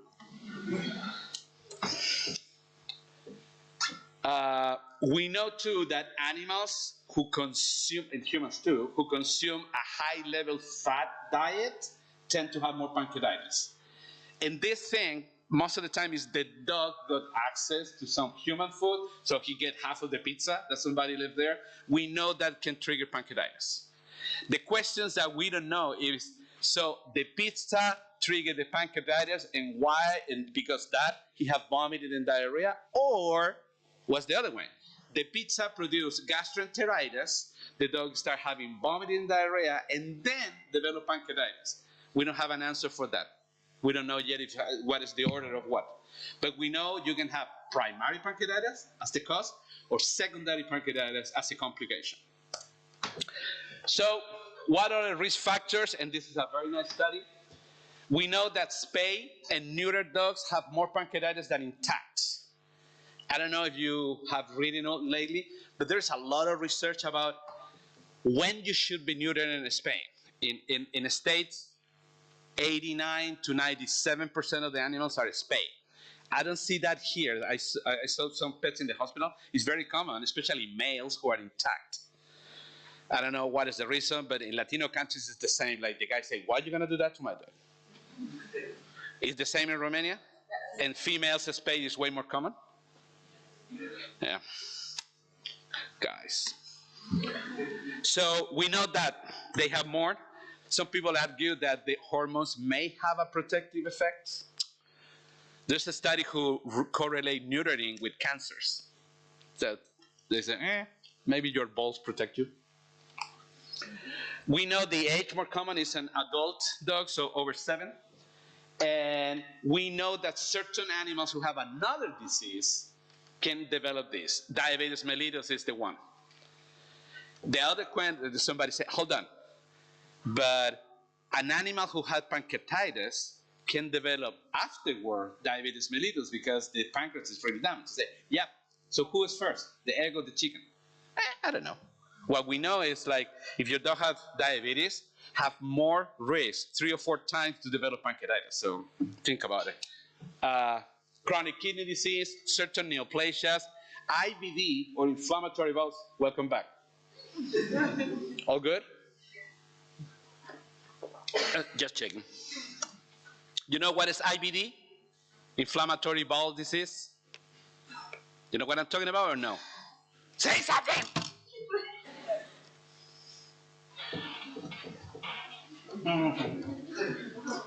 You just want to be bribed, huh?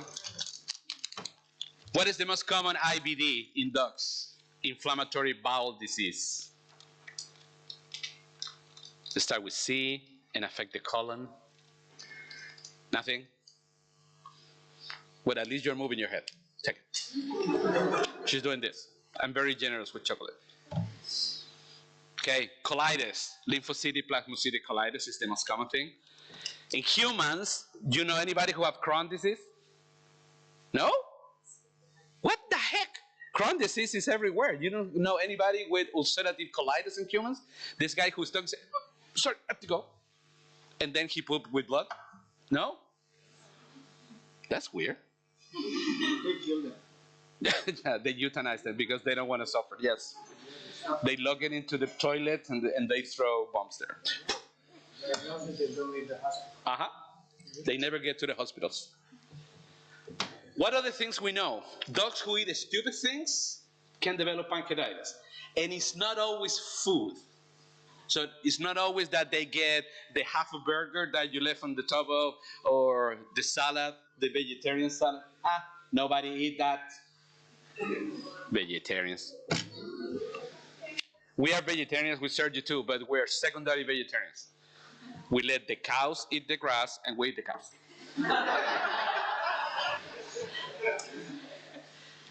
Certain infections that I put Babesia to put it there because I never see one case in my life. Where I live in Northwest, in Portland, Oregon, it's pretty cold and rainy, so we don't see this. These Spanish people see that a lot. So we know also that if you had surgery before, or your dog had surgery, you have a larger predisposition to develop pancreatitis. And we don't know exactly why, because it could be nothing to do with the type of surgery. So the reason behind that today research investigate is anesthesia. Hey, Roxy. So apparently, it's not the surgery itself, it's the degree of hypotension that you can produce during the anesthesia. Hey. A lot of medications. That was very common in humans, particularly steroids has been put on the line. Today, there's a lot of questions because the many dogs who receive large doses of steroids because, I don't know, immune-mediated diseases.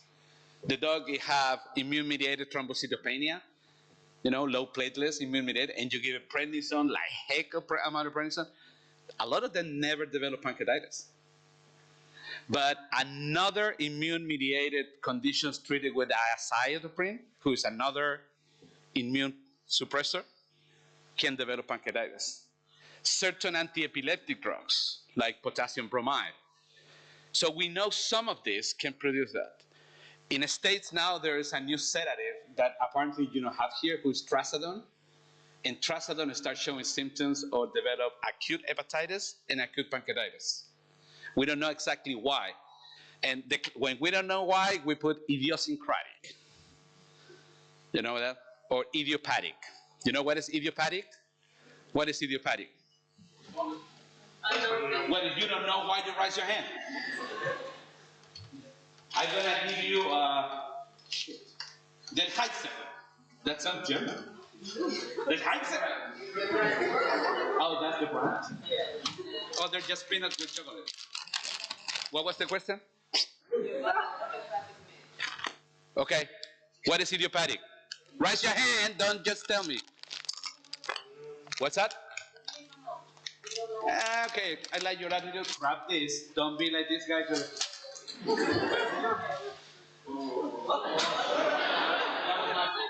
Okay. I'm going to move on. This one. This guy.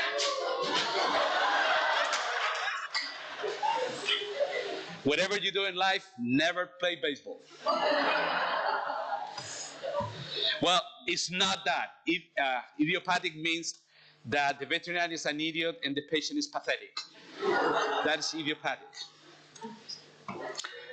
So certain factors like hyperlipidemia, I don't know if you remember, but certain breeds of dogs can have very elevated fat, even if you give normal diets or low-fat diets, still they can have elevated lipids on blood. The classic example of this is the greyhounds, the running dogs, these beautiful muscle dogs. So the pathophysiology is all this. Essentially, if you remember, inside the cells of the pancreas, the acinas, there are these zymogens who are little bags of enzymes, and the bags are neuter. So, hey, buddy, don't do shit. Okay, until I put you in the intestine, you sleep. And there is some guardians around those bags say, stay away. Well, for some reasons, these enzymes wake up. The guys who are trying to do not wake up are not enough, and the enzymes are released where they should not be released. Sorry. Okay, pick it up. And you start having process of digestion of the protein inside the cells, who never should happen. So that start getting more because these cells and these enzymes start activating each other, and the process start increasing, growing up, and you ended up with a severe self-digestion, inflammation, like all the immune systems say, hey buddy, something really bad is going on in the pancreas, let's go there, and then some cytokines, inflammatory cells, saying, start calling, hey macrophage, come back, something is going on there, the macrophage, yeah, oh my God, neutrophils, come back, see this, and the inflammation start going up and up and up. We don't know what factors needs to be activated to stop this, or why in some cases this is controlled, cooled down, and the pancreatitis just slow, and why in some cases it goes crazy, you develop complete peritonitis, sepsis, obstructive, and you die. Why in some cases go one direction and the other one? Seems to have a genetic factors in this. Apoptosis is the main cause of death of the cells. So it looks like all these chemo receptors go to the cells, say, this life sucks, kill yourself. And the cells listen to them. Locally, the main symptom of this is pain. In humans, when you ask it what you feel, they say nausea, lack of energy, and abdominal pain. Not a very acute abdominal pain, like when you have appendicitis, but this kind of like, oh, it just really hurt. You want to, you don't really want a spoon of mayo? Stay away. But in dogs, because it's subjective, seems to be first pain and then nausea. The point is, for the old lady to realize that the dog is in pain can take a while, especially in large breed dogs. Because large breed dog with pain, they just isolate, go in a corner, roll over and say, fuck you, humans. Fuck you means you do it. No, they insult that, these gross guys. So in all the research about what are the main symptoms of dogs who present in the hospitals for pancreatitis, that is the symptomatic chart. What is the problem with this? You can see this sheet exactly the same if the dog had parvo of gastroenteritis. So the symptoms are not specific. What means that in ER is that we need to think, oh shit, maybe this is pancreatitis. Because nothing is going to yell at you, hey, I have pancreatitis. Okay? What happened with these patients? They have a lot of things. They start losing fluid. The electrolytes goes upside down because they don't drink, they don't eat. And they have losses, especially if they have vomiting and diarrhea. So they start having very common consequences like any other severe gastroenteritis. In some cases, the inflammation seems to have another consequences, like arrhythmias. BPCs are common in dogs with pancreatitis. BPCs, ventricular premature contraction. So it's like beep, beep, beep, beep. How often the happen? Depends if it's important or not. If you have beep, beep, buddy, God is calling you.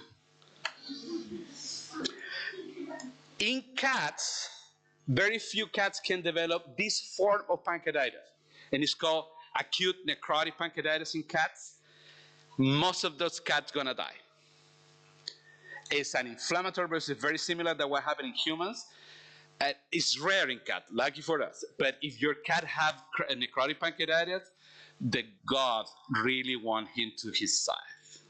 And you have to be very careful when you tell that to the owners, okay? Because it's an old lady who really loves your cat. You go there and say, okay, everybody who's gonna have a cat for Christmas, stand up, please. You stay seated. Think about it. It's very compassionate.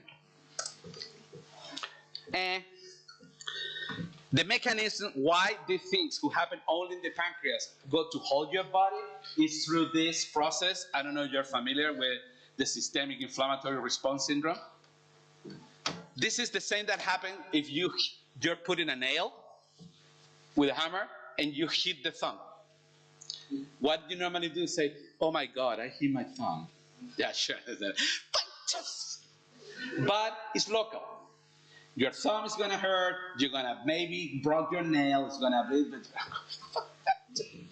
you throw the hammer there, sorry mom.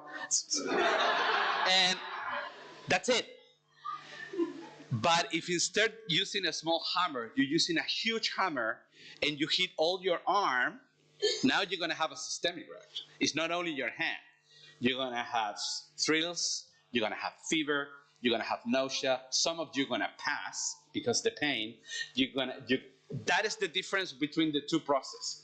One is a local inflammation, and your body has a lot of mechanisms to keep it there, not somewhere else. The other one is when I start the battle against this local, and the inflammation started spreading out. And that's what happened in certain cases of pancreatitis. These dogs do not only have gastrointestinal signs, vomit, diarrhea, abdominal pain. No, they start having complete system, hypovolemia, arrhythmias, etc., etc. I'm gonna give you a little bit of info on certain publications on this. This is published on May 22. You see, this is via current, not like you who's showing shit from 97.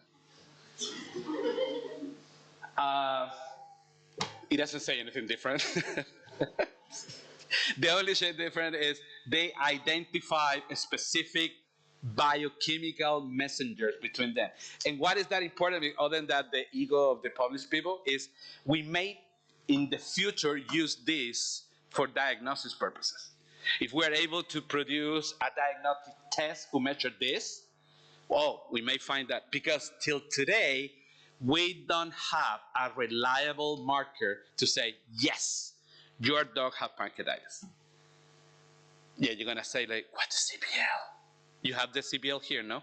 The little test, and your professors told you that is pancreatitis?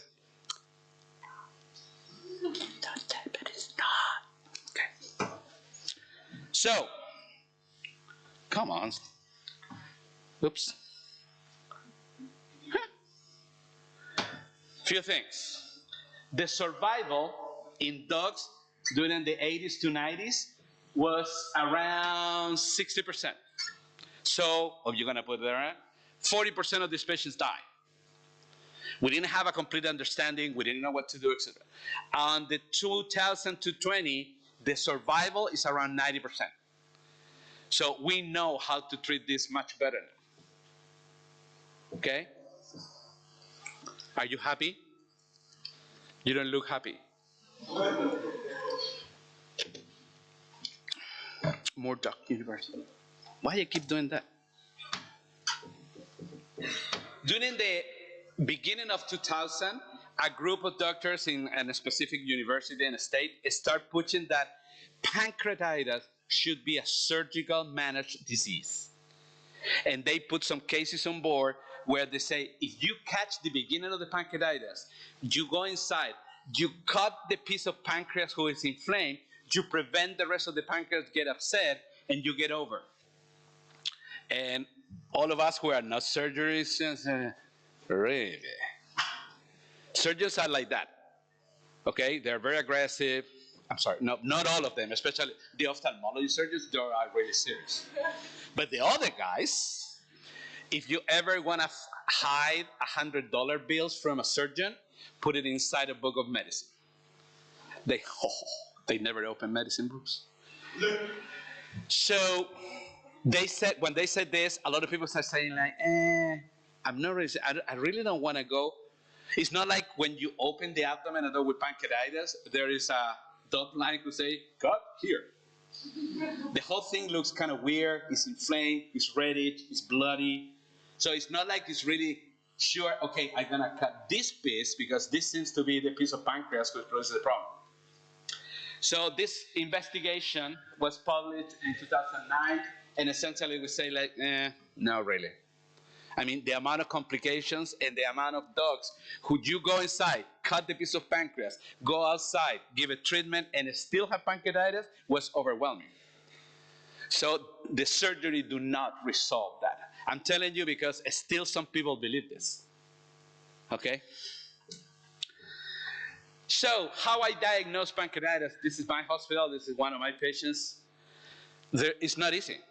because essentially you need to think about pancreatitis, and that is good and it's bad, because you're going to think pancreatitis when it's not easy, but you're also going to think pancreatitis when there's no pancreatitis. You know, say, yeah, maybe it's pancreatitis, and you don't have a pretty good test. So what symptoms we look for? ADR, you know the significance of ADR? Ain't doing right. Meaning, like, it's the classic lady who go, yeah, I want to see Bobby, so what's going on? Hey, I don't know. It's not my dog. She's always so happy and eats so much, but now it's like, when he's eating, yeah, but not as usual. And he is happy, yeah, but not that much. So that thing that she's telling you that something is wrong, but she doesn't know exactly what's wrong with that, listen to them. Those owners, most of the time, are correct. They do not know how to express that and make medical accuracy about what's going on.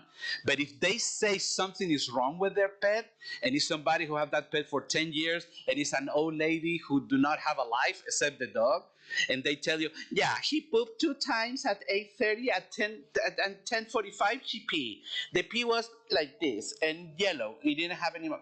That kind of person has such a close relationship with the pet. When they tell you that something is wrong, very often she's right. It doesn't mean that it's serious and it's going to die, etc. But investigate, because she may be giving you a good early diagnosis there was something. So the majority of these dogs show up in the hospital because it looks like they don't look healthy, they don't look energetic, they don't want to eat. Anorexia is one of the most common, vomiting, abdominal pain, and if you're lucky and you see this, kind of like a little kirk, that is a symbol of abdominal pain. Dogs, unfortunately, cannot say like, oh, body. And some dogs are pretty stoic about pain. And for our bad luck, some dogs are really picky about being touched. So dogs with no pancreatitis, you touch it and they give you like, don't touch me.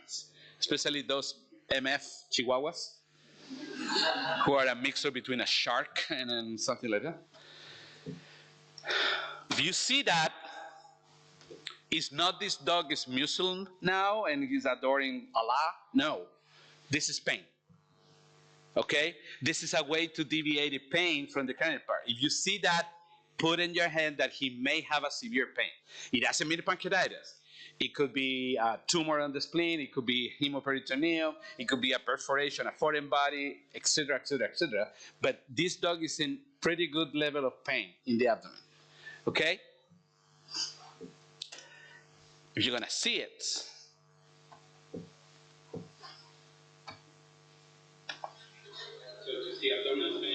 check out.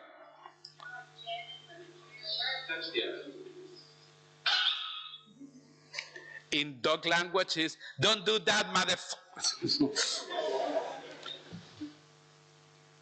Check the attitude of the dog when my nurse is touching him.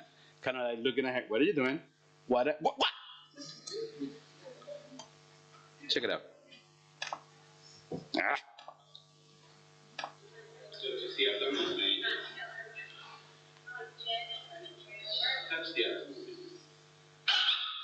That is pain. So it's not that it's skittish. It's not like he don't want to be touched. That is an abrupt, clear reaction of pain. If you see that, whatever is going on in that dog is serious. Okay? There is some publication, this is brand kind of like new, is published on October 21st. And they did a few advances on diagnosis because this is our big deal. We still have nothing to say, it is pancreatitis, for sure.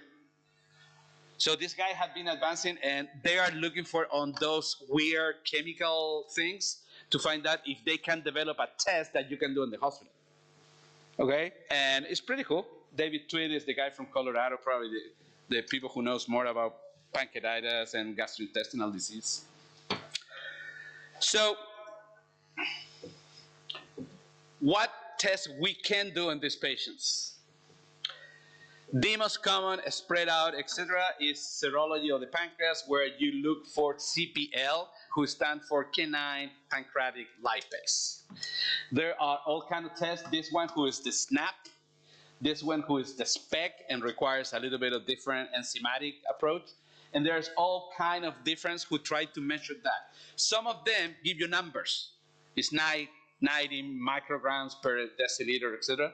The other ones tell you, especially this one, is positive or negative. And this one tells you is normal or abnormal.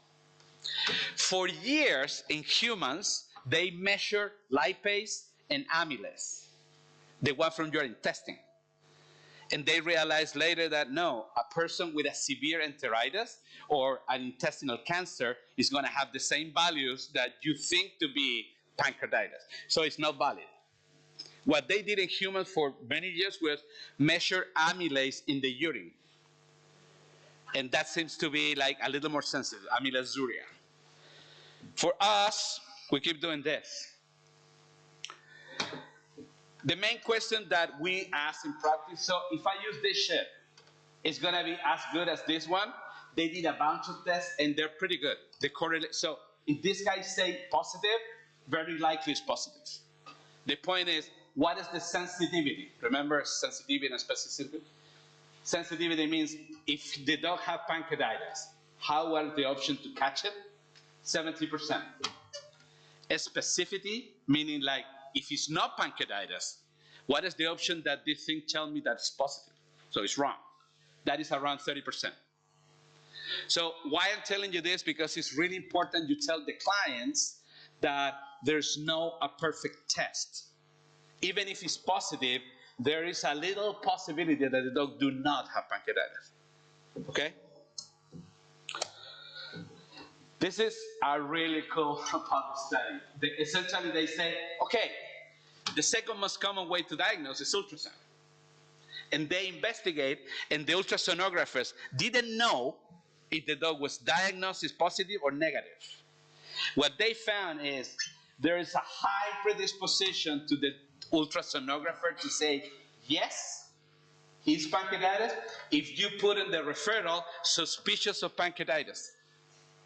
If you put that, or you say CPL positive, most of the ultrasonographers, they say, oh yeah, it is pancreatitis. You see that? It's like, if you don't tell him, a lot of times they deem it for negative. So what this means, ultrasonographers are bullshitters. No, it's not. But the human brain get influenced. So if this guy heard that the doctor suspects pancreatitis and the CPL test was positive, it's very probable, and it starts seeing things that otherwise will not. Okay? It's a pretty cool study. Obviously, radiologists don't like it. I don't know why. They're so sensitive. Other laboratory testing, there's a bunch of things. None of this has ever proved be useful. Cobalamin test, folate, inflammation, etc. We do this to evaluate if this is getting bad or not, but it's not going to get a better diagnosis if it is pancreatitis or not. Radiograph. Why radiograph? Because every single hospital in the world has radiograph machines, so they want to use it. There's any specific about this? Not really. Again, you come back to humans. There is a local peritonitis area, what today they call poor serosal detail. What they're telling you that there is some inflammation of fluid here who make me kind of like blurry to see what is what. And the other symptom in humans is called the sentinel loop, who is a piece of duodenum who get paralytic. In humans, it's very classic. You go to the right side. In dogs, that exists. The sentinel is this. A piece of duodenum who do not move. And this is the reason why they vomit. They get ileus in that piece of that. This one. If you go out of the stomach, this is pyloric antrum, this is duodenum. This guy should be twisting here and going down here. Some radiologists like to measure the angle of this. And he say that if the angle is 90 degrees, very likely this is pancreatitis. Sounds a lot like bullshit, but you know. They're radiologists.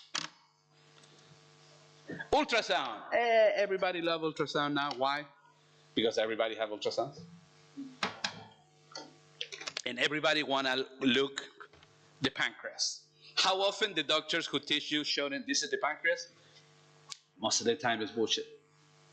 It's very hard to show a healthy pancreas.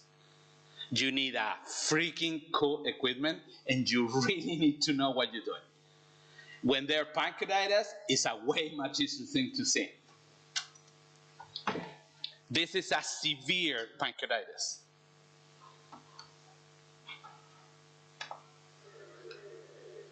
You see the dark part of here? This is the spleen. This is the side of the stomach. This is duodenum. So most of the time, you look from the left side, you probably will see here the kidney, the spleen, you see the stomach, and you look medial. Okay, you really need to know about vascular anatomy, and we vet sucks in vascular anatomy. So you need to find out where is the mesenteric veins, the splenic, okay.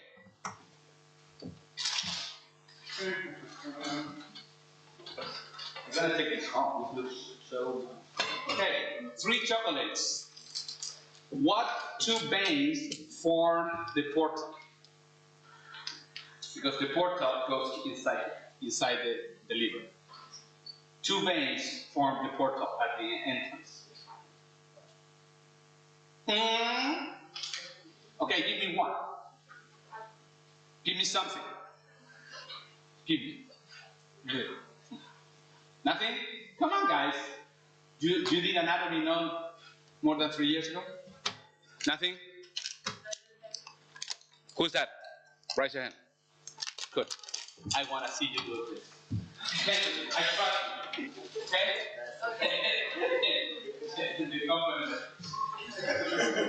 He doesn't trust you. Okay, here we go. Good. The mesenteric. The cranial mesenteric. The vein coming from your intestine goes inside, and they meet the splenic, they fuse, and they go inside. Oh, now you said yes? No. Okay, cool. See it again. You're never gonna see this in a healthy dog, because the pancreas is not that dark, and they confuse with the peripheral fat. When this keeps going, you're gonna see a more advanced form of pancreatitis. Who's this?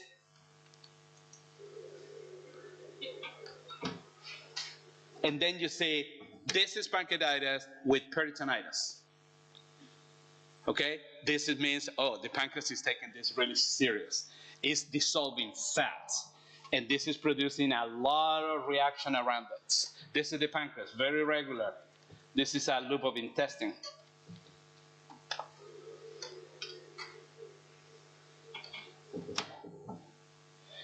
If you see this, what you will do? Any idea? If you do the ultrasound, you send the dog is in pain, seems to be vomiting, is very lethargic, have an episode of diarrhea. You are running blood work. Somebody say, hey, while the blood work is running, let's do an ultrasound. You do this. What are you gonna do next? Drain. What? Drain. You say drain. What? Ask for help. That's wise. I like it. I like your attitude. Yes. It's fine. It's fine. It's fine. Good. I like your. As you will. You want to drink? Oh, and we have a wonderful arahide. Arahide? Arahide. I like arahide. Can you drain this? Is that a good idea? Who said nah? Oh, you shut up. You shut up. Let the students. What? Diuretics? Is it a good idea to have diuretics? If this were a hydrostatic pressure problem, like when they have cardiac disease and the fluid is accumulated because you have too much fluid in the veins, I'm okay with that. But this is inflammatory. You can give it 400 milligrams per kilo of furosemide, and you're not gonna drink. You're gonna dehydrate the dog like hell. But I like your idea. Get it? Ah, that's a confident. Good. You should work on matrix. Keanu Reeves. Okay. This is this is a really cool article too. This is brand new. This was published in 2020. They found, again, without telling the ultrasonographer, he said, hey, this dog has pancreatitis. We've been treating for 3 days. Is getting better or not? And he do the diagnosis of pancreatitis, and they keep doing ultrasounds per day. Can you use the ultrasound to predict that the dog is getting better? No. So the ultrasound is good to diagnose a severe pancreatitis, but it's not sensitive to tell you if the patient is getting better or not. The look of the pancreas do not correlate on how sick is the dog. Make sense? What I'm saying? So even if you look at it, oh my God, this is so, and the dog.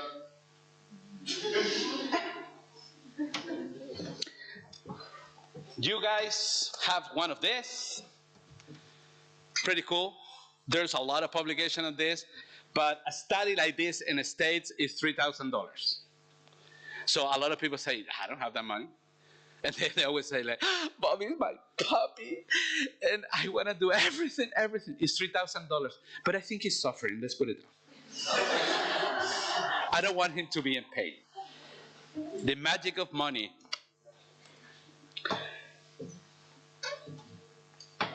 Some people has been trying to find if there's any way to improve that, and they use your suggestion. They take the fluid and they measure the lipase in the fluid, the free fluid in the abdomen, and say, it makes sense? No, do not provide any real difference between a pet who survived and a pet who died from the pancreatitis. So there's no correlation. Can we do something about the fluid? Or you don't have ultrasound, you don't have a radiograph, you don't have tomography. You just poke the abdomen because you think it's fluid and you get this. Can you do something about this? Most of the time, my recommendation, and this is true for the rest of your career, if you find a mass, a bump, a something, poke it, make a slide, and look yourself in the clinic. You don't need a pathologist to read this. You don't need a pathologist to say, hey, there's a bunch of neutrophils here. You just need to recognize. If you found neutrophils inside the abdomen, something is really fucked up. You should have once in a while a macrophage, but this amount of neutrophils, and if you pay a little more attention, what are these guys? What are these guys down here? Those are bacteria. So if you find fluid, you do the slide, you stain, you look at the microscope yourself with the highest power, so the 400 magnification, and you see this, you know you have peritonitis. I don't know what is the cause, but I know there's peritonitis. And if you have peritonitis, put the red flags on top and start doing shit aggressively. Your pet can die. In the majority of the dogs with pancreatitis, the enzymes digest the periareal fat. So you're gonna see a lot of lipids in that fluid. If you grab the fluid that you take from the abdomen after you do cytology and all that shit, and you let it stand up, you're gonna see it's gonna go down the cells and you're gonna have a layer of fat. Okay? That is suspicious again. So how we treat these guys? You need a lot of these ones. Honestly, the large majority of the dog we treat like a bad gastroenteritis. We put it in diet, some pain medications, we send it home with diet and anti-vomiting medications, etc., etc. Because the large majority of these are not really serious. Today I'm gonna talk to you about the really serious ones, the ones who are gonna stay in your hospitals. It's very unpredictable what's gonna happen with the treatment. Lucky for us, the majority of these pets gets better. And actually, many of these pets have pancreatitis and get better alone. Just stop eating, take and drink water, etc. And they understand something is wrong with Bobby, and 2 days later, the dog is back to normal. So my pancreatitis can resolve super simply. We have an obsession about pain, so we always treat pain. How many of you know maropitant? You know them? Probably the fifth-year students have heard a lot about maropitant. The brand name is Serenia. Serenia has a very nice anti-vomiting effect, but also have a component about analgesic effect. I think it has been overrated. It's not. In a moment, somebody published, say it's 1,000 times more powerful than morphine. The site said, it's not that bad. It produces a good level of analgesia. So the majority of those, when we send it home, we send it for Serenia for the two things. One, prevent nausea and vomiting, and two, produce a nice degree of analgesia for abdominal pain. It doesn't work for bones or joints or anything like that, but it works very nice for abdomen. When you teach this, do you mention this? Do you agree with me, or you are not really? Some anesthesiologists don't rely a lot on Serenia, say like it's overrated, it's not that good. Take off the mask, I don't hear hell what you're saying.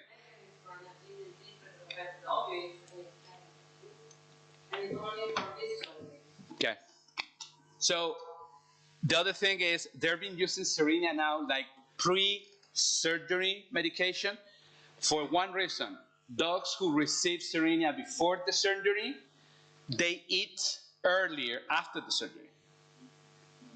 And shut up, Siri. This bitch. So we always give fluid to these patients. How much fluid? We're not gonna get into that, but the majority of these dogs are dehydrated. Dehydration is a bad shit. And if you've ever been dehydrated, you will notice. You feel horrible. So treat the dehydration. In theory, there's some research coming from humans that say alkalinizing fluids are better. And this is essentially use ringed lactate. What is the bullshit about that? Ringed lactate is actually a pH of 6.5. It's an acid fluid. The point is when the lactate goes to the liver is able to break that and turn into the bicarbonate. That is when you get alkaline. But the original fluid is actually acid. As acid as saline. Saline is very acid too. So do not believe that alkalizing fluids are the only one that ringed lactate. Okay? For many years, fresh frozen plasma, when you take blood, you spin it and separate cells, whatever is still there, we frozen. Why we frozen? Because it lasts 6 months. So we have bags of this on all the freezers. For many years has been recommended, but when you try to find the evidence we have, what is the real evidence to say this shit works? There's no evidence to say who ever worked, but we keep using it. This was like steroids for brain trauma. Everybody used it until somebody, let's investigate this. And they only find, oh shit, actually, if you give steroids to brain trauma, they die more. We should not be doing that. The same happened with this.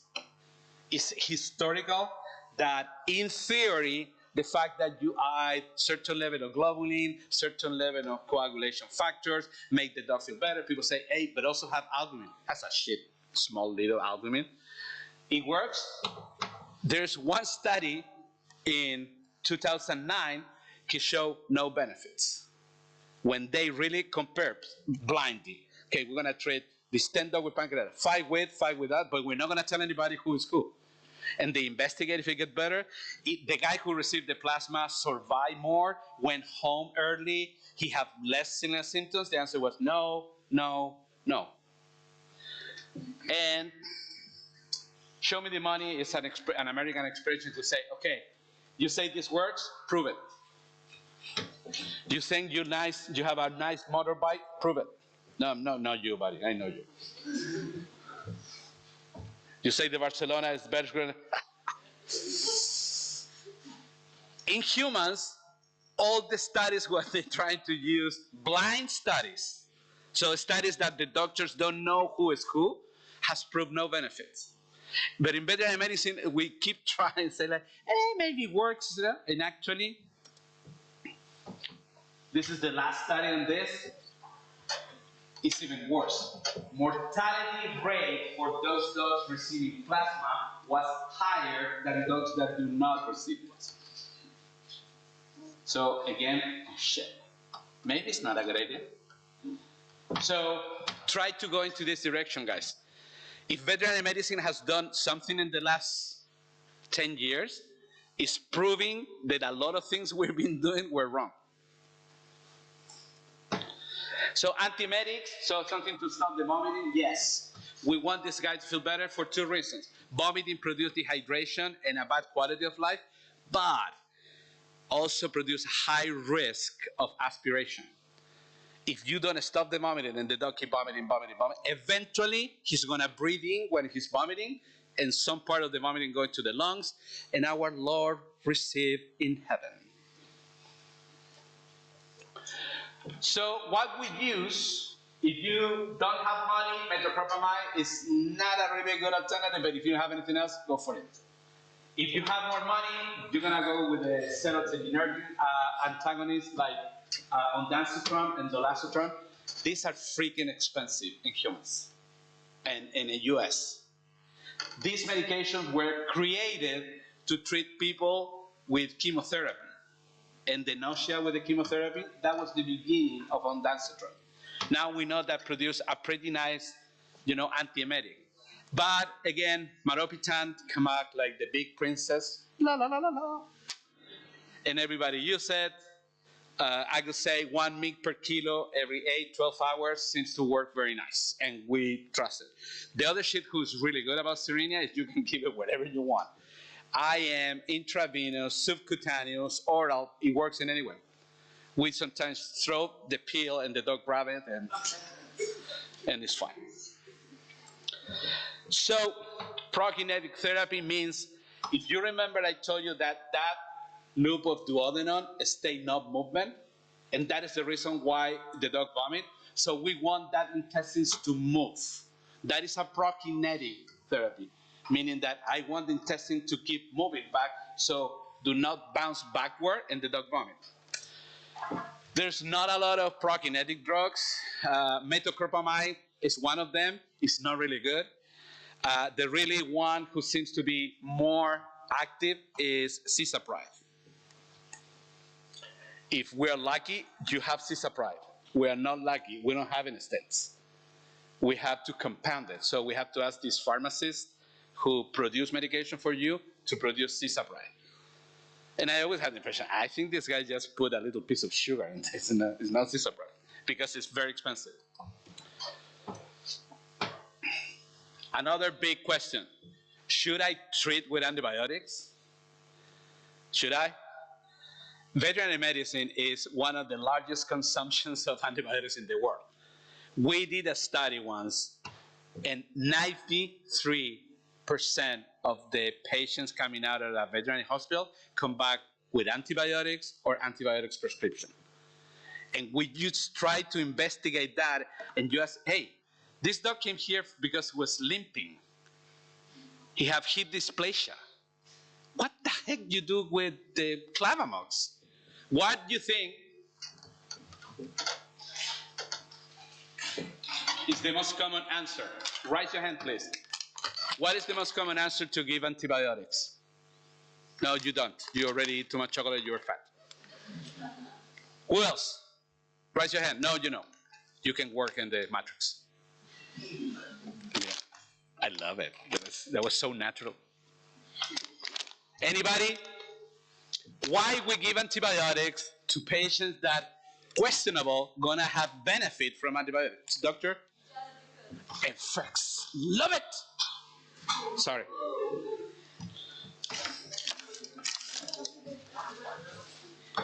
What is the name of the movie with the vampires, the kids vampires? Twilight. You can work in Twilight movies. You will be a perfect vampire. And they walk very fast. Just in case. When you ask the guy, why? Why you send antibiotics? This guy was limping. Yeah, you know. And the bullshit is always the pain. And the pain produces immune suppression. The bacteria take advantage. So, just in case. buddy, with that theory, you can give antibiotics for every single fucking pet. Can this work in this? In pancreatitis, there's a big percentage that yes. If you find bacteria in that fluid that he took, you have peritonitis, and you better start fighting the bacteria. So there's a real necessity. There's not a consensus in this. It's not like every single dog outside you should put an antibiotic and metronidazole is your best thing. Try to find that it is. Culture that little amount of fluid if you can.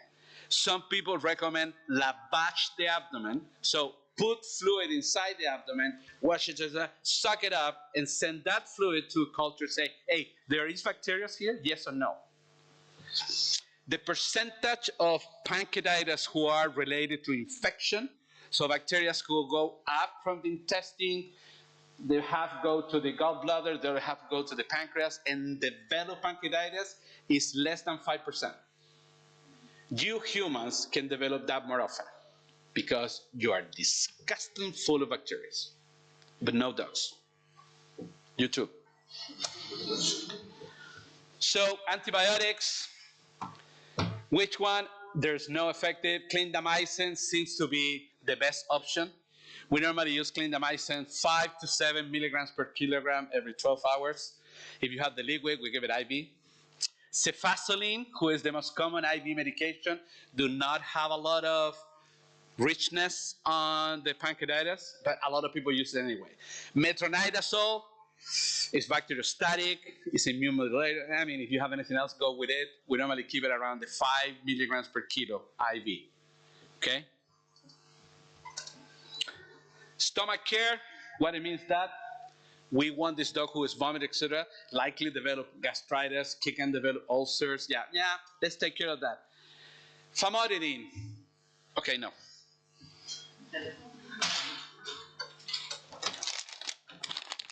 What is the only medications that really work to prevent ulcers in these patients? What is the only drug who has been proved to reduce the chances of ulceration in these patients? Okay. You move your hand like this. You have a question? You have an answer? You have a life? No? Hey, this is a fresh of shit. Dragiuri de cioccolata. Eat something, start one. Try it and tell me.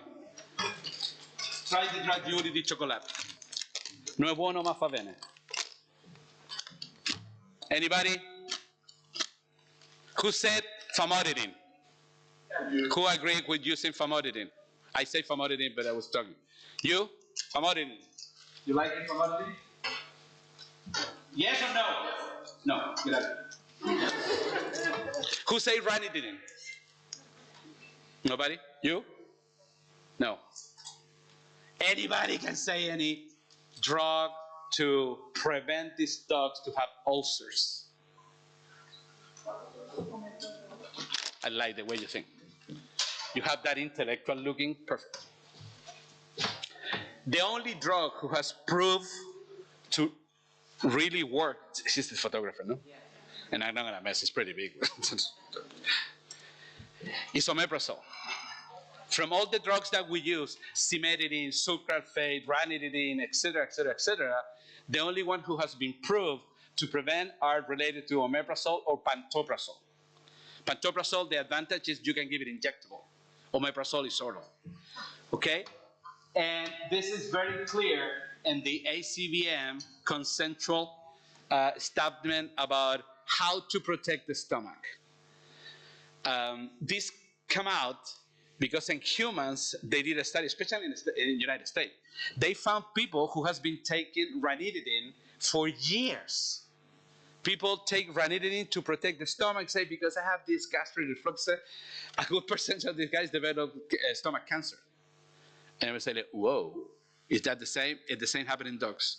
Long-term usage of pump inhibitors like ranitidine, famotidine, cimetidine, etc., is not healthy. And worse than that, in dogs, don't work. So if you're gonna do this, use omeprazole or use pantoprazole. Can you use corticosteroids? This question, it was tricky because most of the time we thought about the guiltness of the corticosteroid. So we give corticosteroid, that's why he had pancreatitis. However, in a good percentage of dogs and some research, if you use a low dose of prednisolone, you reduce the inflammation. When I say a low dose, it's 0.5 milligram per kilogram. Why are you laughing? They taking photos of you and laughing. Okay, give me that. Thank you. You're so generous. No, I'm sorry. I have a whole table, man. Pain. Oh, like the vampire who look at this. Pain. I like her. I like the attitude. She was like, pain. You don't see that movie here, no? Well, Romania have a kind of like weird relationship with vampires, so I don't know.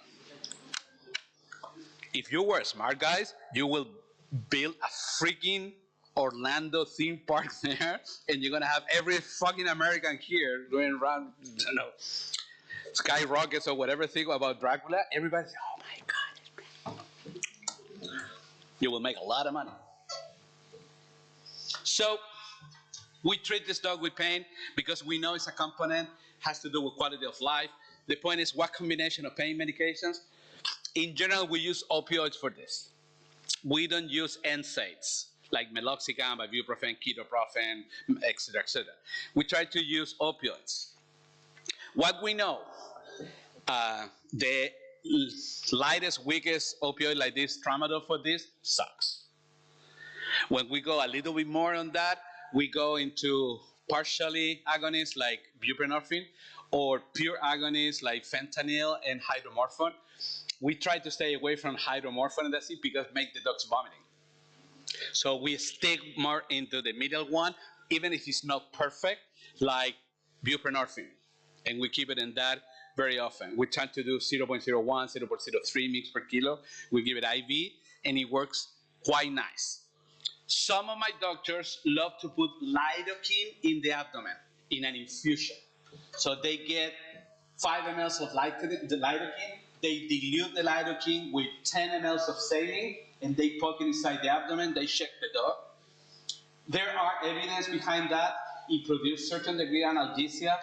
It's like something that always feel like, I think it's like, what do you feel about that, Roxy? You think it works, or you think it's like, Okay, yeah. So that's another option, guys, okay? The combination that we use is normally buprenorphine with Serenia, and in general, even if we don't have perfect thing, we're pretty good. If it's a cat, who is very rare, we sometimes add gabapentin to that because also produce some degree of relaxation. And they kind of sleep better and they forgive us. Nutritional support, yeah. There's quite a few evidence who said if your dog with pancreatitis is in the hospital and start eating, have way more chances to go home. There's another study who proved that the longer that your patient with pancreatitis is in the hospital, the most likely is that she's never going to come back home. So short period of time hospitalization patients have better good prognosis. If you stay more than 3 days, likely it's going to have on the side of our Jesus. What we use for nutritional support, I don't give you brands, etc. We try to use canned food, we try to use low-fat food, and we try to use moisturized food. So we add water to that. Many of these guys need to be received feeding tubes, but if the dog start eating, you are 2 steps closer of a good result. Okay? I'm not gonna get out of that. What type of diet? If you talk to any representative of Royal Canin, Purina, Hills, they're gonna say their food is the best. That's what they do for a living. So in our studies, there's no big difference. In general, these hospitalized canned foods with low fat seems to work very nice. The other factor who is freaking important is the dog. You can have the perfect food, but if the dog and walk away, you're fucked up. So it's very important the dog like the food too. So try to put it that. Any dog with pancreatitis needs to have food. This is new, guys. Until 2005, 2010, the message was no food. You don't feed the dogs because you reactivate the pancreatitis. And that is true in theory. The theory say makes sense. Yeah, every time some food goes to the stomach to the duodenum, you start the pancreas activity and start making work. There's release, etc., etc. In real life, if you don't feed the dogs, they die more than if you feed them. Even if in theory, you produce a little reactivation of the pancreas. So feed them. Small amounts, no high fat foods. At discharge, what we do, we send them with the same. There is some evidence who said if your dog had pancreatitis, he had 3 or 4 times more chances to develop pancreatitis again in the future. So talk about to the client. The fact that the dog has no symptoms, is getting better, eating from the pancreas point of view, it doesn't mean that it's back to normal. There are scar tissues in the pancreas. They're part of the pancreas who are still upset, so they can reactivate very easy. And because the stupid lady now feels guilty about this, the dog is back, no vomiting, good energy, she decided to give it the biggest steak in town. She's back to here again. And they say, I think he have a relapse. Or he's going to blame you with the classic, he never got completely better. Okay, so put that on the table. Dogs who have pancreatitis have a large chances to have another lapse of pancreatitis in the future. So you better move your dog to low-fat diet forever. And no treats, no bacon. And this is the brand new thing. This is a medication.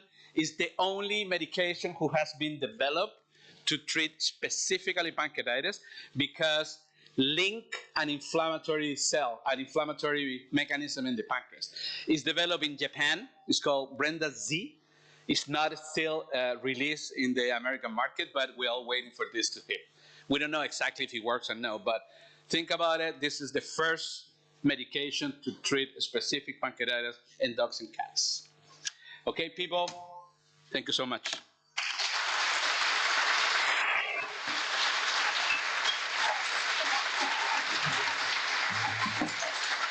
You see? You see? This is how you do.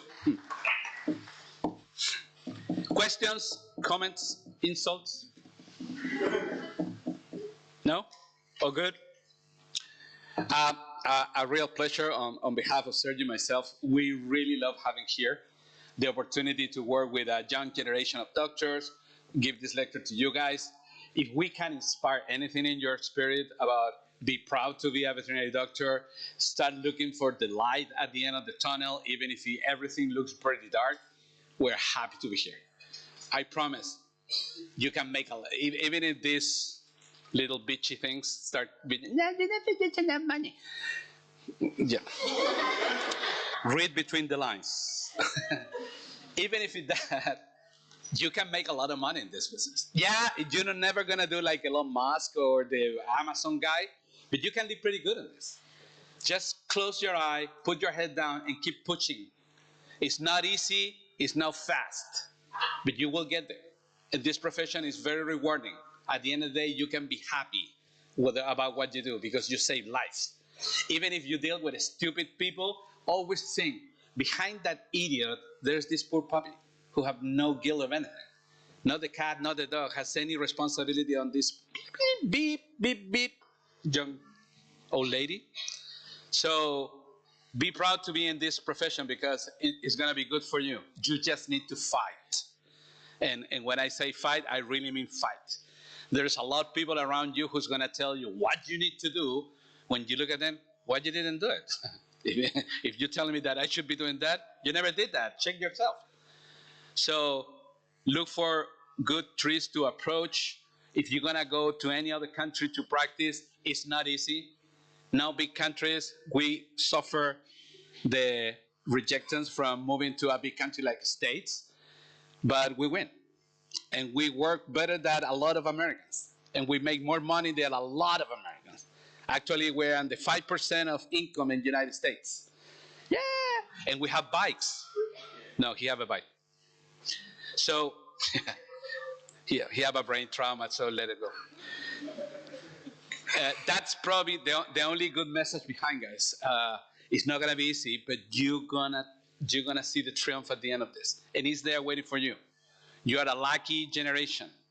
When we start practicing, all this shit was in the books, and we have to spend like 6 hours in the library in all dusty books trying to find what the heck is pancreatitis.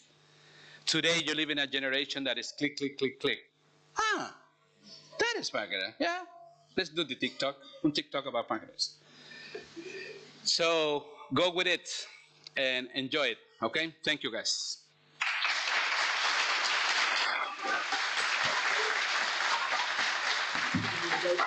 We will take a picture on the stairs. Okay. Thank you very much. Haideți să facem toți o fotografie afară pe trepte. Bannerul nu arată prea bine, dar fotografia cu siguranță va arăta excelent. Mulțumim tare mult!